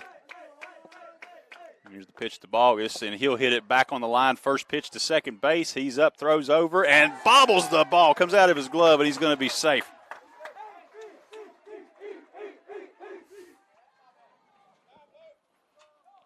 Yeah, you thought, after the first inning or two, he was going to be like well up into the 90s or right around 100 right now, and he's sitting under 75 pitches, so he's still in pretty good shape.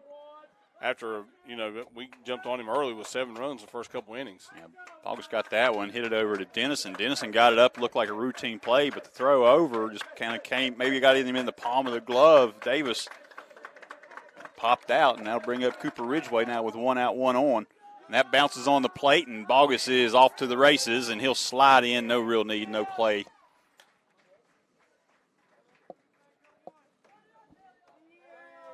And you got Speedy Hudson Bogus standing on second base. Cooper Ridgeway up the bat.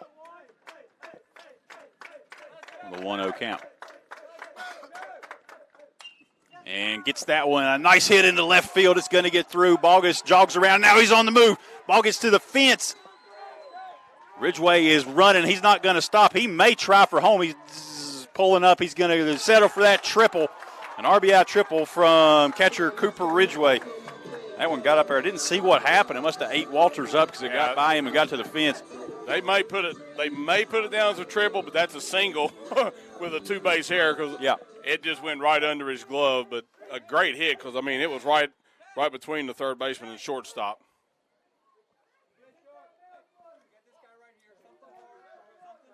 Yeah, something in the outfield right now to get this run in. That center fielder, he was on a dead sprint. Now he's out of breath. You look how deep he's playing.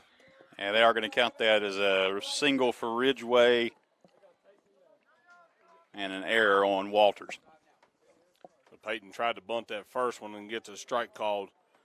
He bunts that one down the first base side. He's got a chance to beat it out because Caden Davis is playing really deep.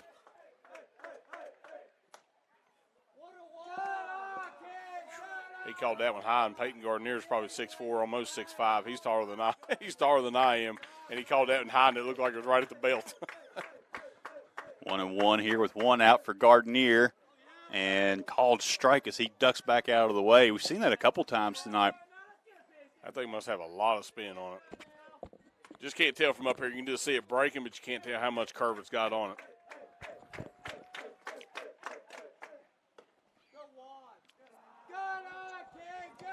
Sometimes it's hard to tell what he's calling behind the plate because right there kind of come up like you called strike 3.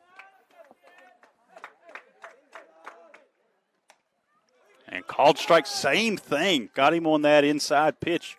Ball breaks back over. It's backing the hitters off like it's going to run in on him and then breaks back over the plate. So with 2 outs now, Ridgeway's still 90 feet away. It'll bring in Caden Hines. Big gap up the middle. Shortstop's playing. He's favoring over here toward the third base side. Shoo. Man alive. That looked like a pretty good pitch. Pitcher just shook his head.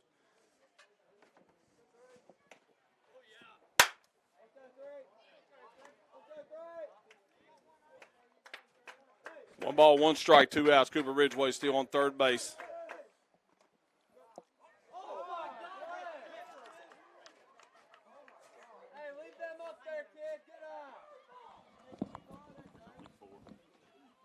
One, 2 count.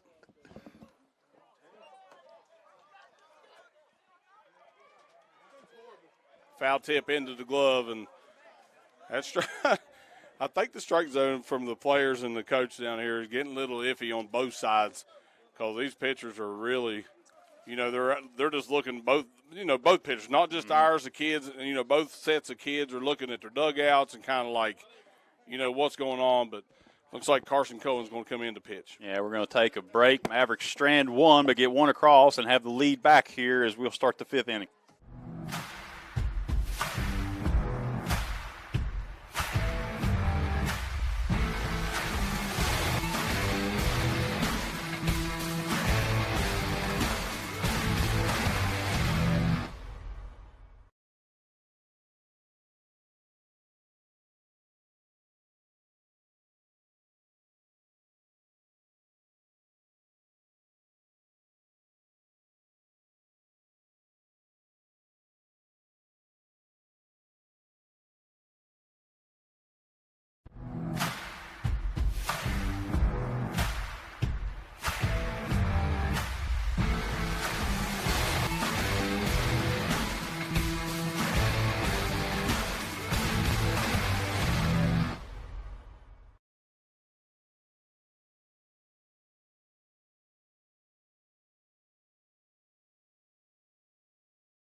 All right, we're back, and it's Noah Dunford up.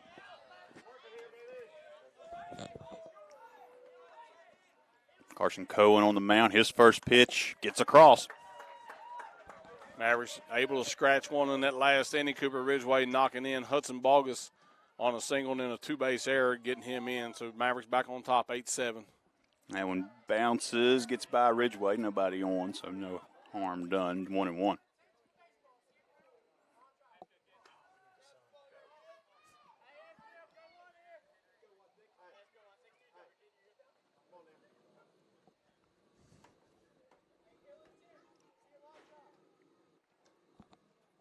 One delivery outside. So defensive changes. Looks like Caden Lowe's gone to third. Peyton Gardner is over at second, and Cohen, who was on second, now on the mound. I think that is all the adjustments they've made. Yep. Something off speed. Yep, got that one to bend down, break, bounce in front of the plate, but no offer. It's full now. Yeah, they need to do a little bit better about disguising their pitch because they got too much arm action digging into that glove. And hit on the line, and that hits the line. It's going to be fair. Dunford around. He's heading for second. Ball still hasn't come in. Now Hines cuts it off, and it'll be a stand-up double. Lead things off here in the 5th. Good timeout while he has some wardrobe adjustments to make. Change out one set of gloves for another. And have a courtesy runner come in, it looks like. Yeah, Dunford's your catcher, so they're going to switch him out. Now, lead runner on in scoring position already. Mavericks up by 1. The heart of the lineup coming up right now for the Tigers. It's Dillon they've brought in the second. 3-4-5 coming up with Caden Davis with no outs. Mavericks lead at 8-7. And pitch to Davis. Low.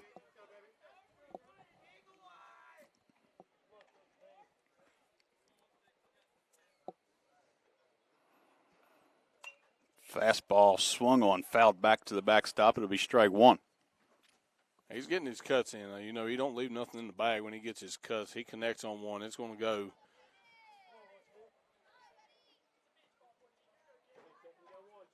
One ball, one strike. Going something off speed. Yep. Andrew did a good job of blocking that one back there. Keeps the runner at second. 2-1 now.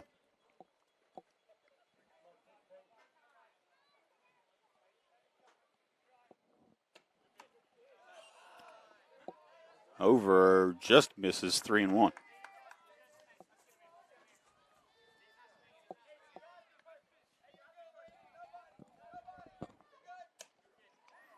And it's ball four. There'll be runners on first and second now. Still none away.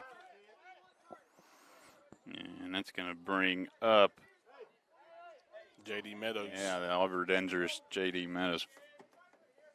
We've had pretty good success with him. You know, everything off speed. Yeah, Matt is 0 for 2 in this one. Says just a little high. Pretty good breaking ball.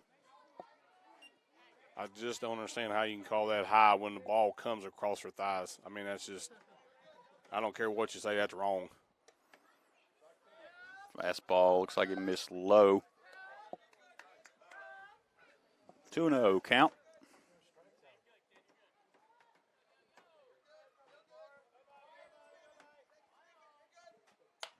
That ball hit well out of play down left field line. That might be over in the cow pasture on that one. He turned on that.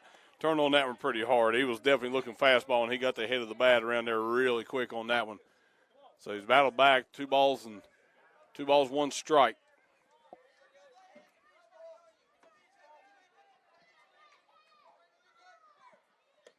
Reaching out for that one way early. He was looking fastball on that one, too. Down in the count, that's a big pitch right there from number 16, Carson Cohen. Big pitch coming up now on the 2-2. Another off-speed pitch. And buckles him there, gets the call. And that's out number 1 as he retires Meadows.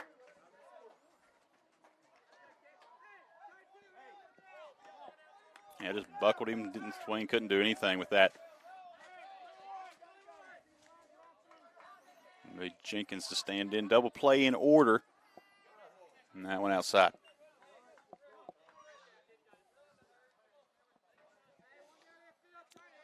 Good day at the plate. Right here, two for 3 on the evening is Jenkins. So he's been a tough out so far.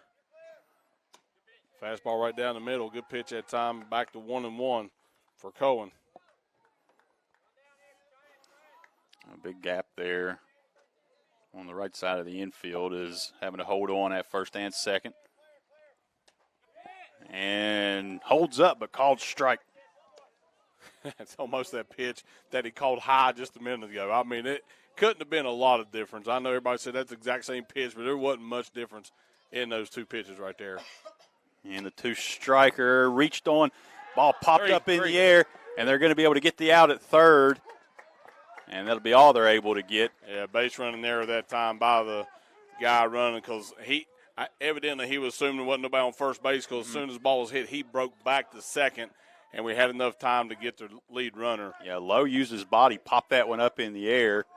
Cohen had to come off and get it. I'm not sure what was going on at second base. That was a forced play. He had to come, but saw the ball at third base and turned and went back to second.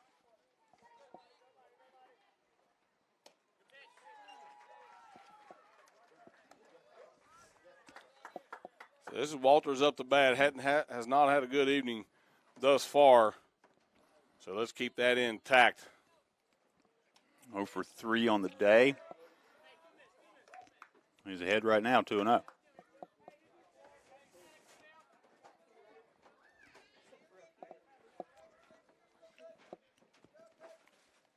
One ball, 1 strike in the pitch. A good pitch that time on all speed.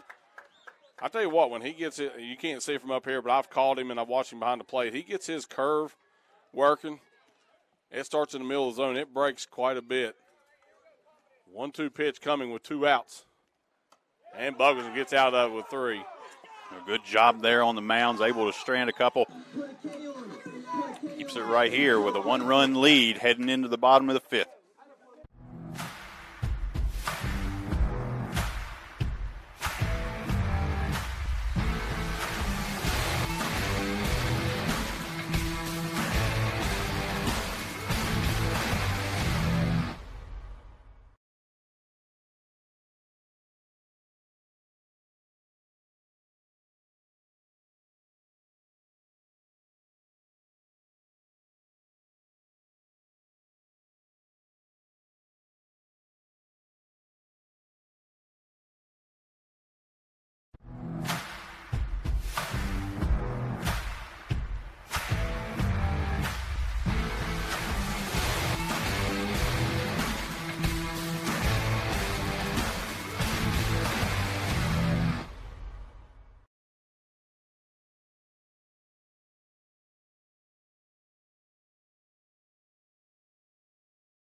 And we're back. Quick action here. I think Caden Lowe hit by the pitch. He's going to be on first base.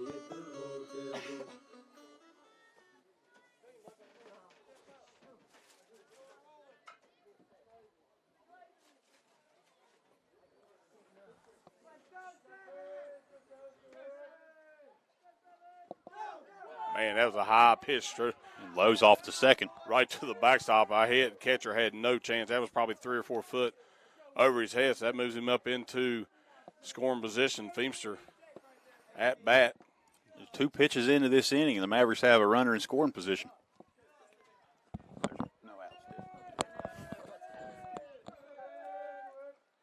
And that ball hammered into left field. It's going to get down out there. Catches it on the hop, throws in on a good throw, but eats up shortstop, and it's going to let the runner get to second, and run comes across for Caden Lowe. So now 3 pitches into this inning. Mavericks have 1 across and a runner on second. Good hit there by Feimster.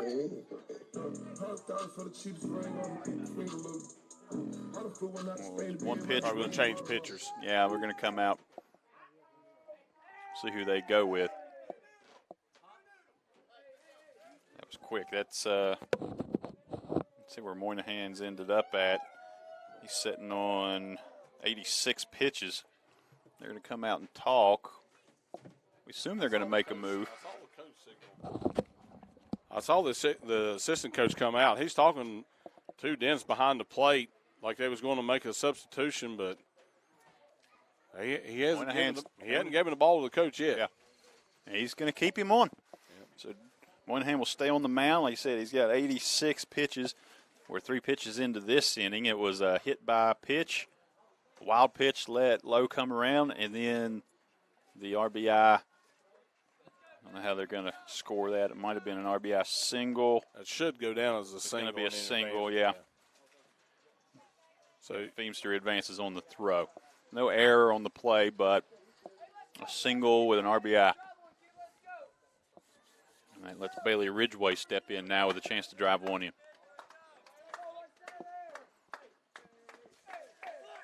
Shows bunt, now pulls back. I'll tell you what, nobody charged on that one. Third base covered, and the first baseman stood back, so.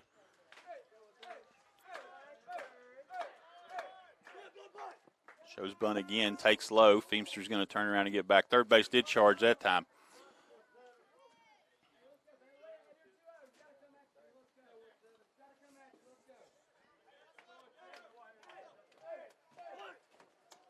And bunts through that one. Now it's 2-1. That's the hardest thing, these guys, when they bunt. It's so hard to get them not to punch at the ball. You try to catch the ball with the bat. It's what you try to do, and they're punching at it. And it's pulls back, and it'll be 3-1. Because in baseball, there's enough speed on that ball. You don't have to punch at it to get it to go anywhere. So Bailey way ahead in the count. 3 balls, 1 strike. Pulls back, and he'll take the free pass instead of the bunt. Now it'll be 2-1 with no outs. And that's going to bring up Bryce Neal. So now they'll have to substitute. And They gave him one extra batter. So second visit to the mound, they're going to make the substitution. Yeah, and we'll take a break while they warm up their next pitcher and be back.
New pitcher warmed up is Hazelwood. Back to action. 2 runners on, first and second. We still have nobody out. Bryce Neal up to bat. Justin Feemster on second. Jordan Hazelwood came in off the bench. Don't know what other defensive adjustments they may have made. They took the pitcher, moved him to second. Dunford's still out. Second base. think the second baseman came out, I think.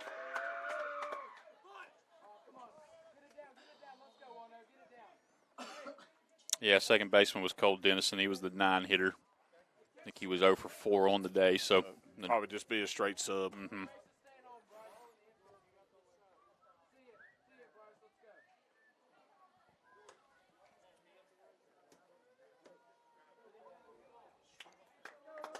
A 1-1 count after the foul tip on the bunt. And that one bunted up, almost caught there by Dunford. Bounces out of the glove. Would have been a tough catch, but almost had it. Yeah, it is a straight sub. Hazelwood for Dennison. Moynihan goes to second. That probably takes the bunt off now. You're down the hole, 1 ball and 2 strikes. Still nobody out. Runners on first and second. Good pitching performance by Moynihan after that first couple innings. He's really settled down, and that ball driven back up is going to get into center field. Feemster comes around. He's going to score. They're going to slow up and stop Bailey at second. And it is an RBI single for Bryce Neal, who breaks through after a couple strikeouts early in this game, and it'll bring up now pitcher Carson Cohen. Yeah, now we're right where we want to be with 2 runners on, and still nobody out. That pushes the lead to 10-7. And like I say, Princeton's deep in pitching, but now you're getting down to where you're seeing 60 and 65-mile-an-hour fastballs. He's going to bunt. Yeah. And bunts through.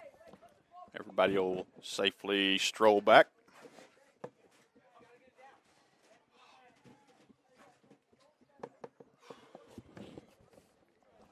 I'd let him swing away now. With the first baseman right there, I'd let him swing away. And and he gets it into the gap right over top of where first base was. It's going to go down the right field line. Here comes Ridgway around. He's going to score. It's going to bring Neal all the way around to third. And Mavericks in business now. Runners on the corners, no outs, and they've already pushed, 3 across here. Yeah, it was 8-7. Now you got runners on the edges, 11-7, and we got back to the top of the order. That's exactly. I don't know if Tom gave him the swing sign, but where Caden Davis was playing, 90-foot bases, what do you think? He was 60 foot from home plate? At least, yeah. Maybe. He might have had a chance to reach up and snare that had he been back in his normal position, but ran right over his head.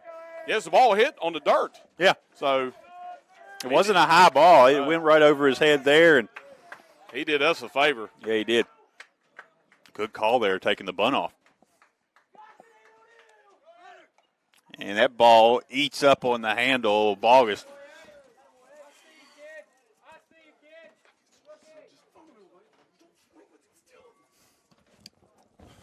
Had the steal on there for Cohen. He'll go back to first on the foul.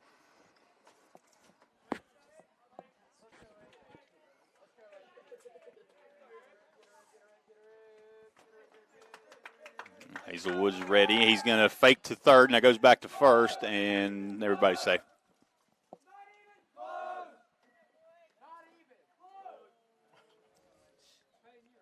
That was a quick third to first move. Really didn't.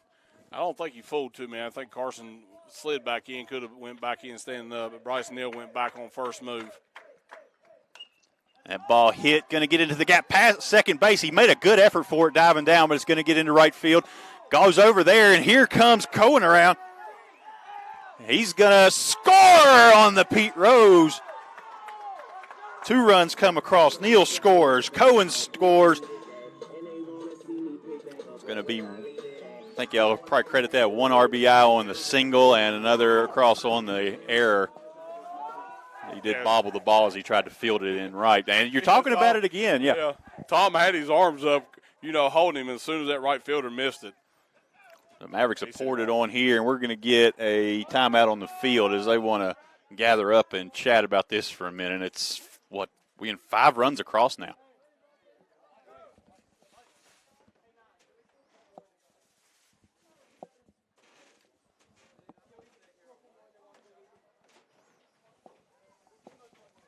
Busting this one open in late. We're at the bottom of the 5th inning. We got 2, 3, 4 coming up, and still the biggest thing you see on that scoreboard is still nobody out. You got top of the, you got your speed on the base, top of the lineup with Hudson Bogus on base. Cooper Ridgeway's had a good day so far hitting the baseball, so hopefully he can keep this and going. Yeah, Ridgeway 2 for 2 with a walk, 2 RBIs, 2 runs across, and swings through that one, gets a piece of it. Yeah, I got a piece of the bat and a piece of the top of Dennis's face mask. Got a lot of speed there on first base with Hudson Boggles. We'll see if he'll be on the move here. Average pouring on some insurance runs here as they're getting still no outs in the 5th.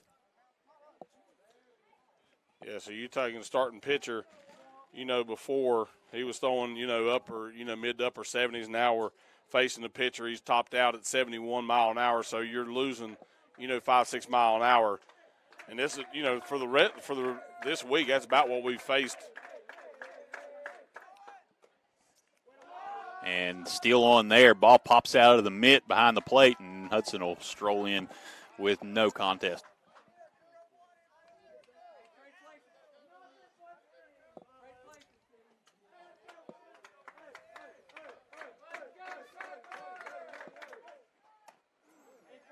Not able to catch up on that one, out ahead of it.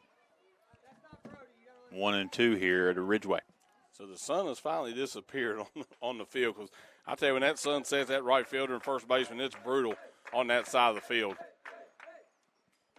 And swings at that one, but it gets by. He's going to get a chance. He's going to make it down to first. And that ball gets into right field. He's going to go to second on the drop third strike. Bogus comes in to score, and everything going the Mavericks' way right now. And that's the one right there. The coach is just telling him not to throw that ball, because Cooper was almost on the base by the time he threw it down there. And now that, that allows Hudson to score from second base, as you just said. Now, again, still nobody out. Cooper moves into scoring position. Peyton Gardner up the bat. Refresh me on the mercy rules in high school baseball. We're in the 5th. It's a 7-run. 15 in the 5th? Yeah. 15 after 5. You have to play 5 innings for a complete game in high school. We've had some big games where we're up, by 15 or 20 after 3 innings, but you have to play 5 for it to be complete.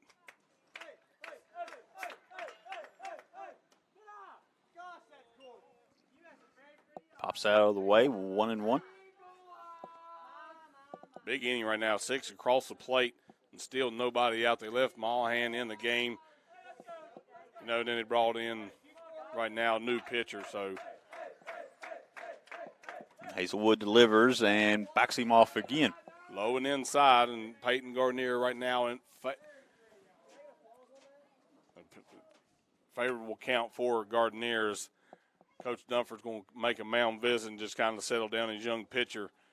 I don't know if it's just the mound or what's going on, but he took the ball from him, shook his head, and just walked off the field, and they're going to bring in another pitcher. Yes, so we'll take the break and be there on the way back.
All right, we're back. Pitch and change. It'll be Zach Jenkins in to throw.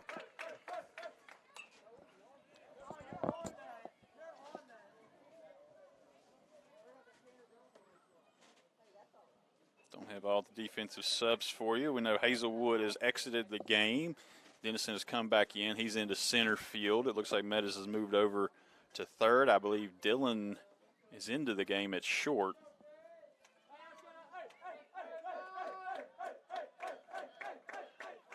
That's actually, okay, that is not Dillon. That is Jackson Moynihan, the designated hitter, has come into the game and is playing short now. Yes. These substitutions, man, I've tried to do it in travel ball. They get in my head, and I said somebody else do it because I don't worry about that stuff. I said this is who I want in.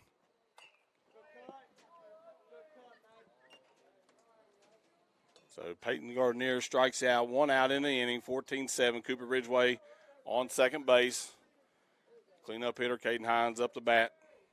A little bit of different speed now. You're going from 66 to 67 up to 78 to 80. Hines is 1 for 3, has an RBI. Looking for another one here as the gas goes by high. Get a reading on what his speed is. He's throwing 80 right now. It's the fastest they've seen all day. Yeah, 60. That's a big difference, man. When you get in there, if you're used to seeing 66 and you time that up and then you go to 80 mile an hour, it makes it look that much faster. Cooper with a good lead. Caden Hines in the count's favorable. Two balls, 1 strike. And takes high again, so he's way ahead here, 3-1. That just looks like a good pitch from up here, don't it? I mean, that can't be too high. But he's caught him high like that the whole game, I will say that.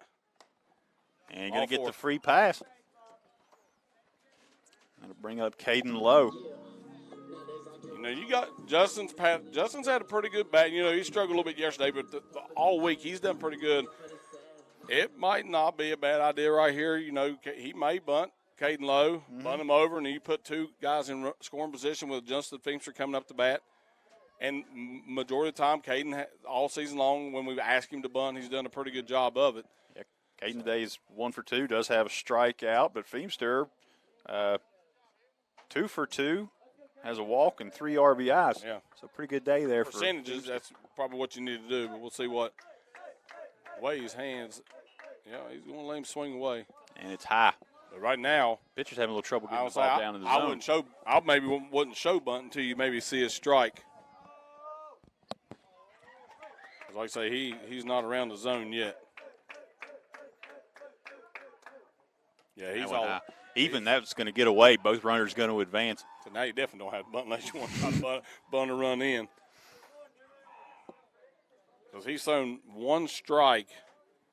Well, I guess he struck Peyton out, but then he threw 1 strike to Caden on the first pitch, and then that's 6 in a row that he's thrown.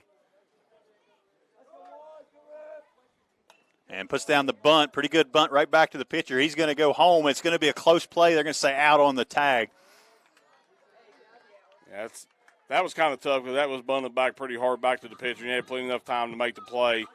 Didn't get enough direction on that, but, you know, no harm to that. You got to play the percentages. Yeah, a little bit farther toward that first base line. Oh, yeah. Would have been a good bunt. Would have got him in. It wasn't by far. He made a good throw in and a good tag put down there by Dunford behind the plate to get him. Yeah, puts the score still 14-7. Runners on first and second. Got Caden on the bases. Justin Feimster with a hot bat today. Hopefully he can keep it going.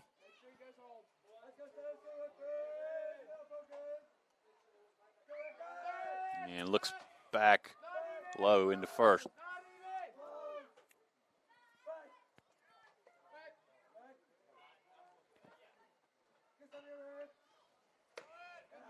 They're just going to let him go. So now base hit, you know, scores 2. His big inning so far been a long inning.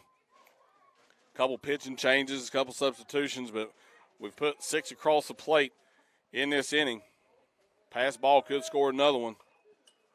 Turns on the high fastball, able to get a part of his bat on it. Sounded like check swing, hit the bats over where the coach is. So that's a dangerous spot. I'm telling you, you're only talking probably 30 feet. Yeah, right-handed Probably. batter's open Yeah. right to you, and you're looking down at an iPad. Yeah. That's a pitch. He turned around and, like, licking his chops on that one. I mean, that was right down the middle, knee high. That's one he definitely should have been looking for. So now you're down the hole, 1 ball, 2 strikes. You got 2 outs. Fouls that one off to stay alive.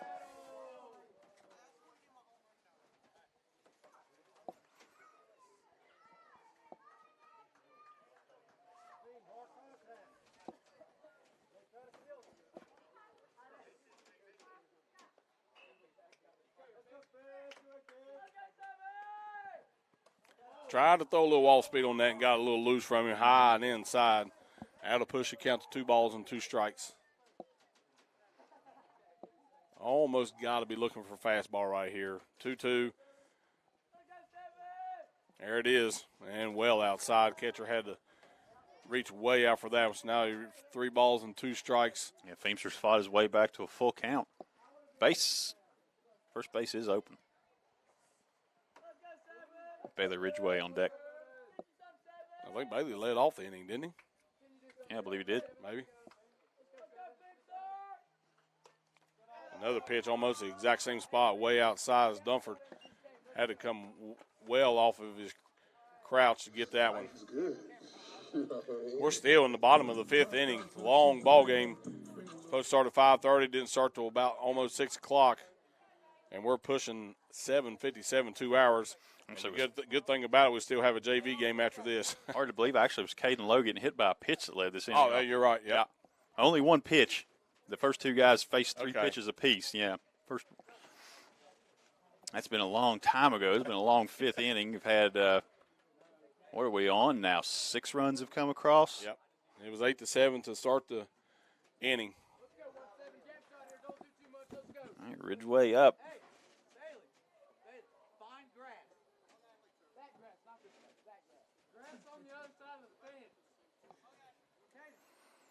Early on this inning, Ridgway is able to draw a walk. I guess they're going straight substitution because you can't Curtis run. I didn't think for just a regular player unless it was a substitution. But again, when it comes to these substitution rules, I get a little confused. A little high and inside. He's got the speed, but right now just can't find the zone for Jenkins. He's inside, outside, and falling behind in the count. And that's Cameron Crislip who comes in to run it first. Ridgway lets that one go.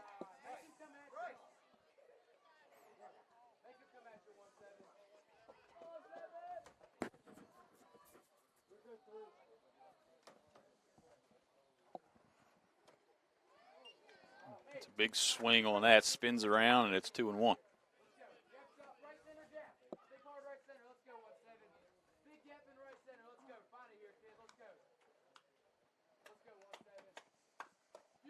Another pitch high.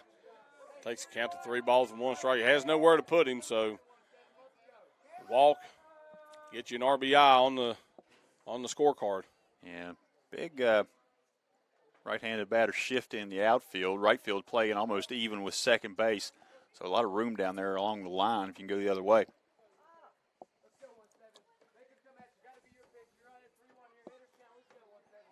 Bases loaded, 2 out. We're still in the bottom of the 5th inning. Low and inside. That's a walk. 2 walks in this inning for Ridgway now. Bring up Bryce Neal.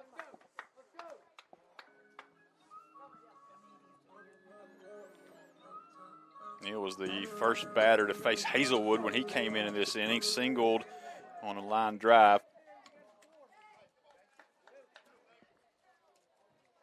Right in the center field.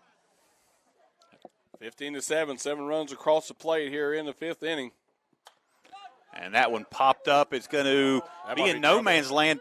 Oh, good catch there at second base. He watched that one. That was great technique right there because he watched that ball all the way down right into his glove. But great inning that time by the guys in purple. 15-7 going to the 6th.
Back here ready to start the 6th inning. Been a while since we knew who was up to bat for Princeton. They're down to 7, 8, 9 in their lineup. As It's going to be Jackson Moynihan came in to play shortstop in that last inning. Had been DHing all the way through. That was the starting pitcher Moynihan playing second base who made that nice play in the short outfield. Thought that ball was going to drop in between everybody, and he was able to track it down. He was playing deep and all. I mean, you see where Peyton Gardner's playing right now. He was playing really deep, and great play by the second baseman. Yeah, it's Lucas Moynihan. And Jackson up takes ball 1. A little off speed on that first pitch by number 16, Carson Cohen, the sophomore pitcher. And Mavericks had 7 runs come across there in that 5th inning. Just what they needed as that game had gotten tight.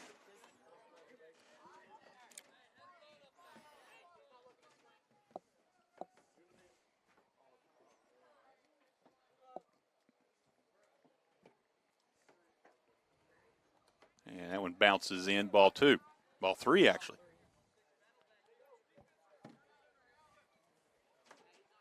Yeah, you don't need to put any riders on because most likely, Princeton down by 8, you're not going to be swinging.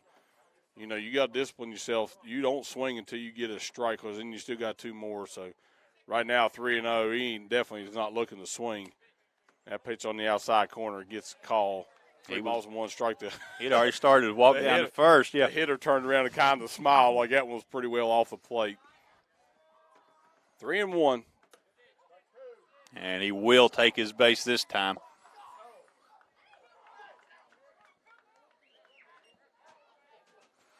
Moynihan reaches to bring up the right fielder, Lester.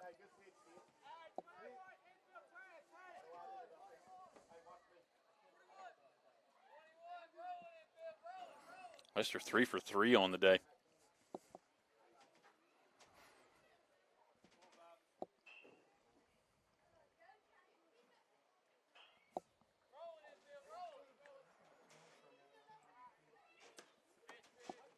Called strike 1. Always good to work ahead of the hitters, and then you control what you're going to pitch. Runner on first, no outs. Gets the call on that one, backs him off. We've seen that all night. Both pitchers actually getting the inside calls. Pretty consistent through the night on that strike zone. And swings over that one, can't catch up to it, and that's out number 1. It'll be Dennison coming in. He went out for part of that inning, came back in as part of a switch. Playing center field now.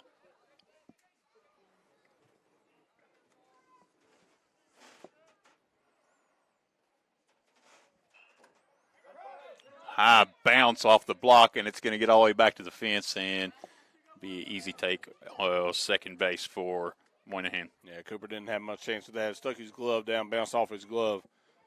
Easy base that time, but 15-7, top of the 6th.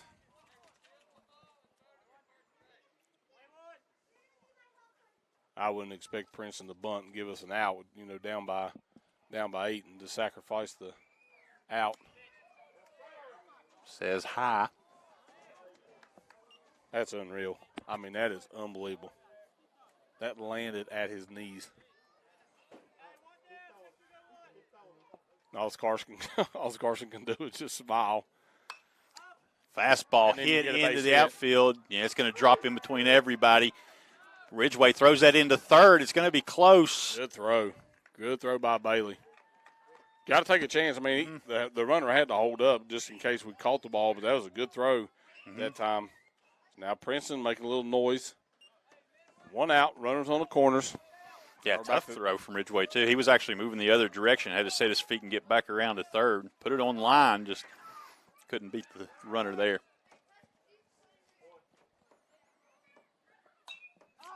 Lucas Moynihan pops one up, and nobody going to be able to reach it over by the gate.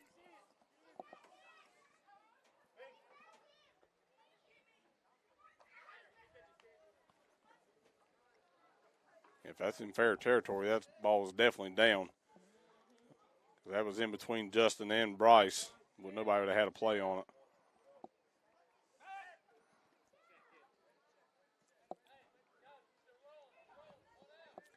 Up 15-7. If runner takes off, I'm probably letting it go. Foul down third base line. I'd say he'll probably try to shoot him at second base if he goes. Yeah, you could concede a run here on a try at second. Outs are more valuable to you now than giving up a run.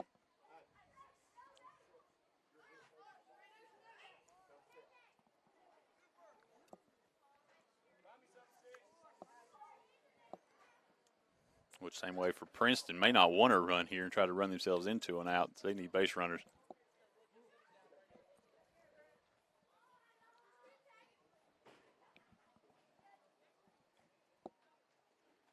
And pitch high into Moynihan. 1-2. Try to throw a little off speed that time. Got a little under at that time. High and inside. Still ahead in the count. Popped up out of play. That's a good job by the hitter that time, just fighting that one off. You know, lived to see another pitch. He didn't try to cut at that one too hard. It was a little bit low and outside, but don't let the umpire dictate what you you know what the call is. You take it into your own hands. Reaches out the high one, softly popped over to Hines, who puts it away.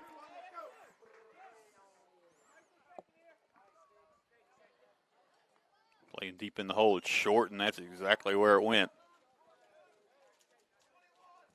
2 down as Dunford will come up.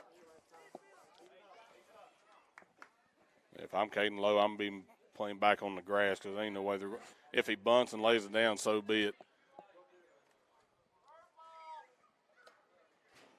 Scoots in low, ball 1.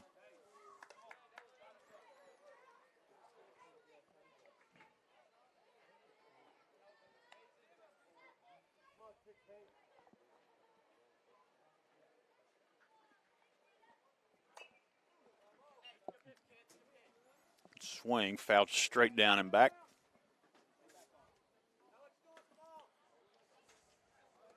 Carson finding a little bit of speed out there. You know, he's a small frame, but he's got a lively arm, 76 mile an hour with his fastball.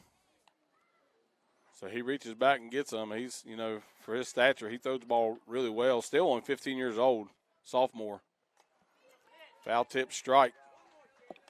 And 1-2 now. Dunford 1 for 3. Had an RBI earlier. Might try to sneak a fastball by him right here. Yeah, you had it, and he's on top of it. Grounded to third. Lowe has it, throws across the stretch, and they got him. That's not ball game, Carson. Yeah, Carson Cohen came off the field, tossed his glove, was celebrating, ready to go shake hands, and we still have an inning. I was like, it's not travel ball. Still got an inning to go, and we will be back with that inning in just a minute. It's 15-7 in Linside.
And we're back to action. Carson Cohen up the bat. First pitch is fouled away. Mavericks will have position 9, 1, and 2 coming up to the plate. Here in the bottom of the 6th inning, score 15-7 in favor of the Mavericks. That last inning putting 7 runs across the plate. And that gets in and gets him on the elbow. And he is pitching. That's his right elbow, and he's coming back to the dugout. I think looked like right on top of his forearm. Yeah, maybe on the forearm area. Ooh, that hurts. That'll make your whole arm go numb.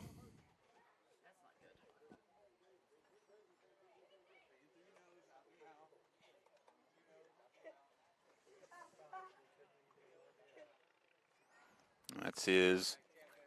Is that his left arm it got? He got his right arm. He got his pitching arm. He turned back from it, yeah. Yeah, you hate to have it go out, but I would do a straight substitution, take him out, and not let him pitch in the last inning and bring in Bryce Neal or Justin Feimster. Yeah, I'm trying to see. He's holding it just above the wrist. Right in here. Yeah. Delicate spot. Would be a little worse, a little lower, or that wrist gets bony, but hopefully he's going to be all right. He's not got a lot there either way. Yeah. So we'll see. 80 mile an hour fastball like that on the arm, boy, especially right on top. If it hits under, you got a little bit more down there, but right on top of that arm. So I'd say he'll probably be out of the game. They bring in Tanner Johnson to run for him. We'll see who they have pitch here in the top of the 7th when they come back. I think the only pitchers we got available is Justin and Bryce. I think everybody else is out of pitching. And ground ball to third. He's going to come up, goes to second, and not going to be able to complete the double play. They do get the out there.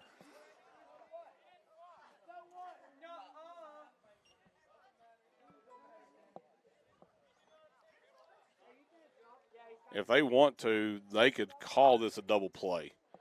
I don't know if they will. Havens has signaled safe. No, he caught him out at first. He caught him out he at second. signaled first safe. But see, what the call is, Tanner has to either slide or make an attempt to get out of the way. I see what he you're went saying. straight into the bag, and Haven didn't see it. So he can't make up something that he didn't see. And Tanner didn't slide. He has to slide or make an attempt to veer off one way or the other, and he didn't. And regardless of what the play is at first base, don't matter. Okay, they went back to make the tag at first. I thought the argument they were making was that he had turned left as he came over the bag. No, they're arguing because Tanner never did anything at second base. But, Haven wasn't looking. I'm sure Dennis from behind home plate wasn't looking.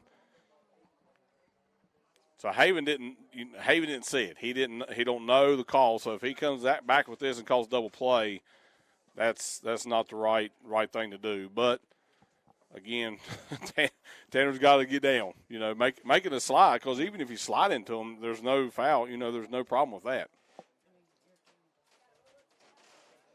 So they got both umpires out there. Head coach come out on the field. It's been a long conversation. Yeah. I think they're going to leave it. They're going to leave it as is. Yeah. And he's going to actually come over here to talk to Tom.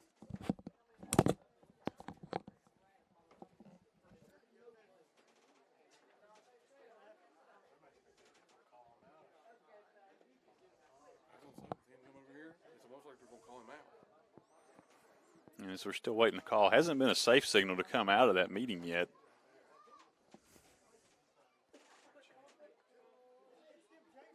And we are going to get an out, yeah.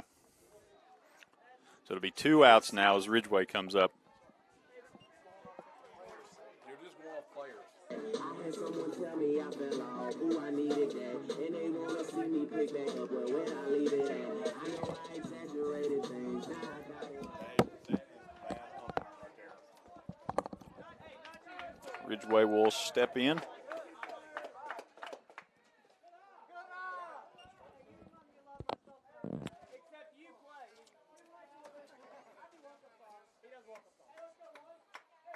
Yeah, that goes down as a double play, but that's not the right call. And now you're going to have basically a 1-2-3 inning. And When you should have had runner on first, and that's not good baseball right there. That's what it'll be. I'm sorry. I'll say it across there. It's not good. So the Mavericks have an 8-run lead as we head into the bottom of the 7th. And top of the 7th. Tigers are going to do something here if they want to have a chance in this one.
All right, getting ready to start top of the 7th. Mavericks have an 8-run lead. If they can handle business right here, this one will be in the books. Tight game throughout till they broke it open in that 5th inning.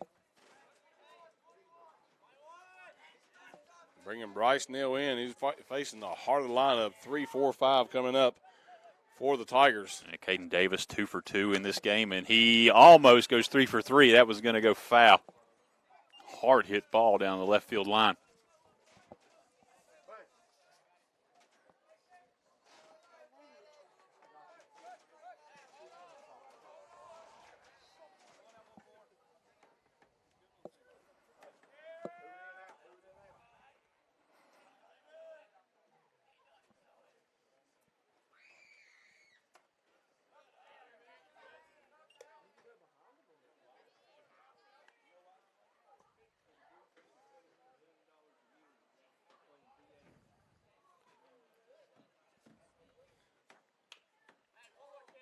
That's a tough pitch. If you can live right there as a pitcher, you're never going to get hurt. All you're going to do is face ground balls.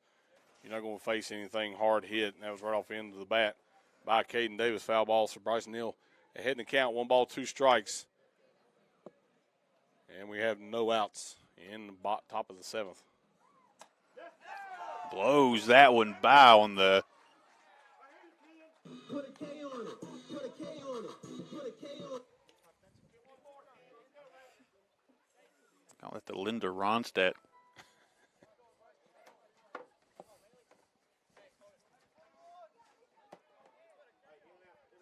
One away here in the 7th.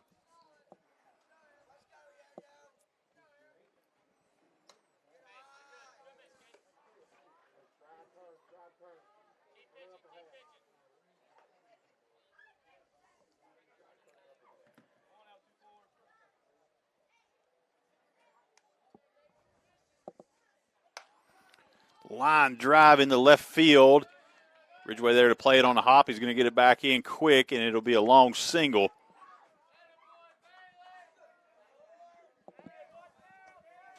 Nothing hurt.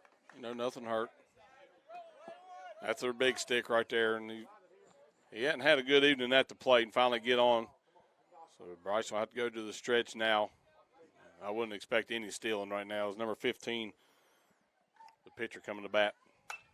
And Jenkins yanks one into left field as well. So singles back-to-back. Have runners on first and second, and the ball gets by third, but nobody's going to try it. So get through the order with a couple of singles, and now it's going to be he was coming up. Walters. Yeah, number 4. And you get to Walters 0 for 4 on the day. Yeah, I wouldn't be holding nobody on. I just let him go because you're leaving too big of gaps this late in the game with an 8-run lead. I'm just playing normal depth, normal positions. No bunt coverage or nothing like that. If he bunts, we get an out. Then you get 2 outs with 2 on. I'll take those odds.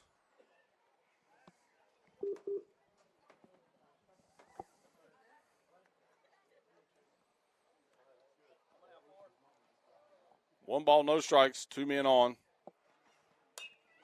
Popped up and back out of play.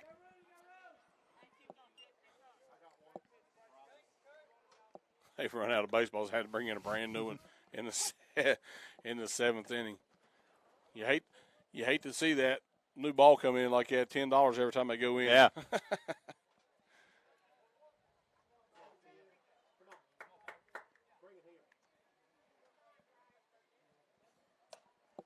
And a little high, 2-1.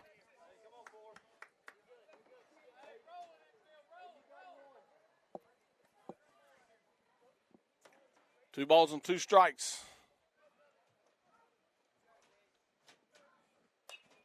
Fouled back, and there goes another one.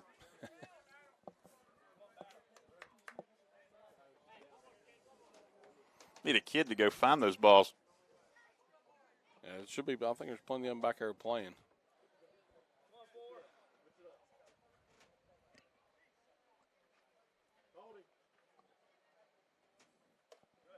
On out. Full count now with 1 away.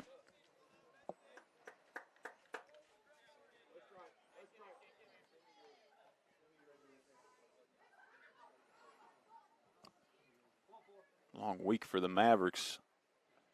Another game tomorrow. I'd say they would have liked to have saved Neal. And there's a play to second. Not going to have us try at the double, but there's 2 away. I think they probably would have liked to have saved Neal for tomorrow, but the hit by pitch into the arm of Carson Cohen kind of forced their issue here. Yeah, if he can stay under, I think it's 25 pitches, 25 or 30, you can come back and pitch full amount. He's only at 11 now. So if he gets past this, and most likely being senior night, they'll use him and Justin tomorrow. Popped up and out. Out of baseballs.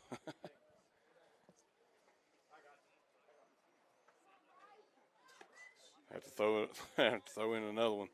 Been a long game, man. We're at 8:30, 2.5 hours. Still going and have a JV game after this. So I know that's going to be shortened again. I might have to take a run tomorrow and get a new bag or a box of balls. Yeah. A little high and outside. Throw down to first, and he gets back.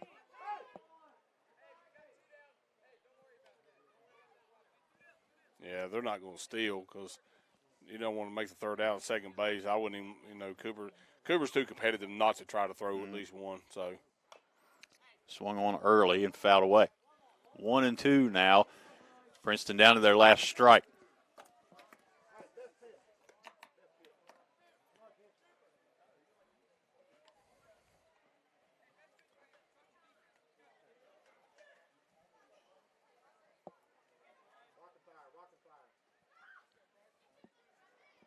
One ball, 2 strikes with 2 outs. Here's the pitch. Swings by. That's going to do it. Neal able to come in, shut him down in the 7th, and Mavericks going to walk away with a win here against the Princeton Tigers. And what we got tomorrow, they're coming back out to play Richwood. It's going to be senior night. Everybody will come out and catch that one in person. Yeah, been a long week, and I think a week we needed because the previous week we only played one game because of cancellations. That was against Charleston Catholic. So this is a week we needed right before we're going into sectional play. Tomorrow will be our last game, and then we'll start playoffs on Tuesday, hopefully weather permitting. Not looking good right now, but, you know, hey, when we need the rain. But hopefully we keep a momentum going. We've played Richwood one time, you know, handled them pretty well. But they got a couple pretty good pitchers, but they throw, you know, probably mid to upper 70s. But Bryce Neal had a really good pitching performance against him. I think he had 10 or 11 strikeouts over there. So we'll come back tomorrow ready to go and hopefully finish off a good week. Yeah, hard-fought win for the Mavericks here tonight. Ends up being an 8-run victory, but it was close throughout, and they did a good job on this one tonight. And we will be back here and do it again tomorrow. See you then.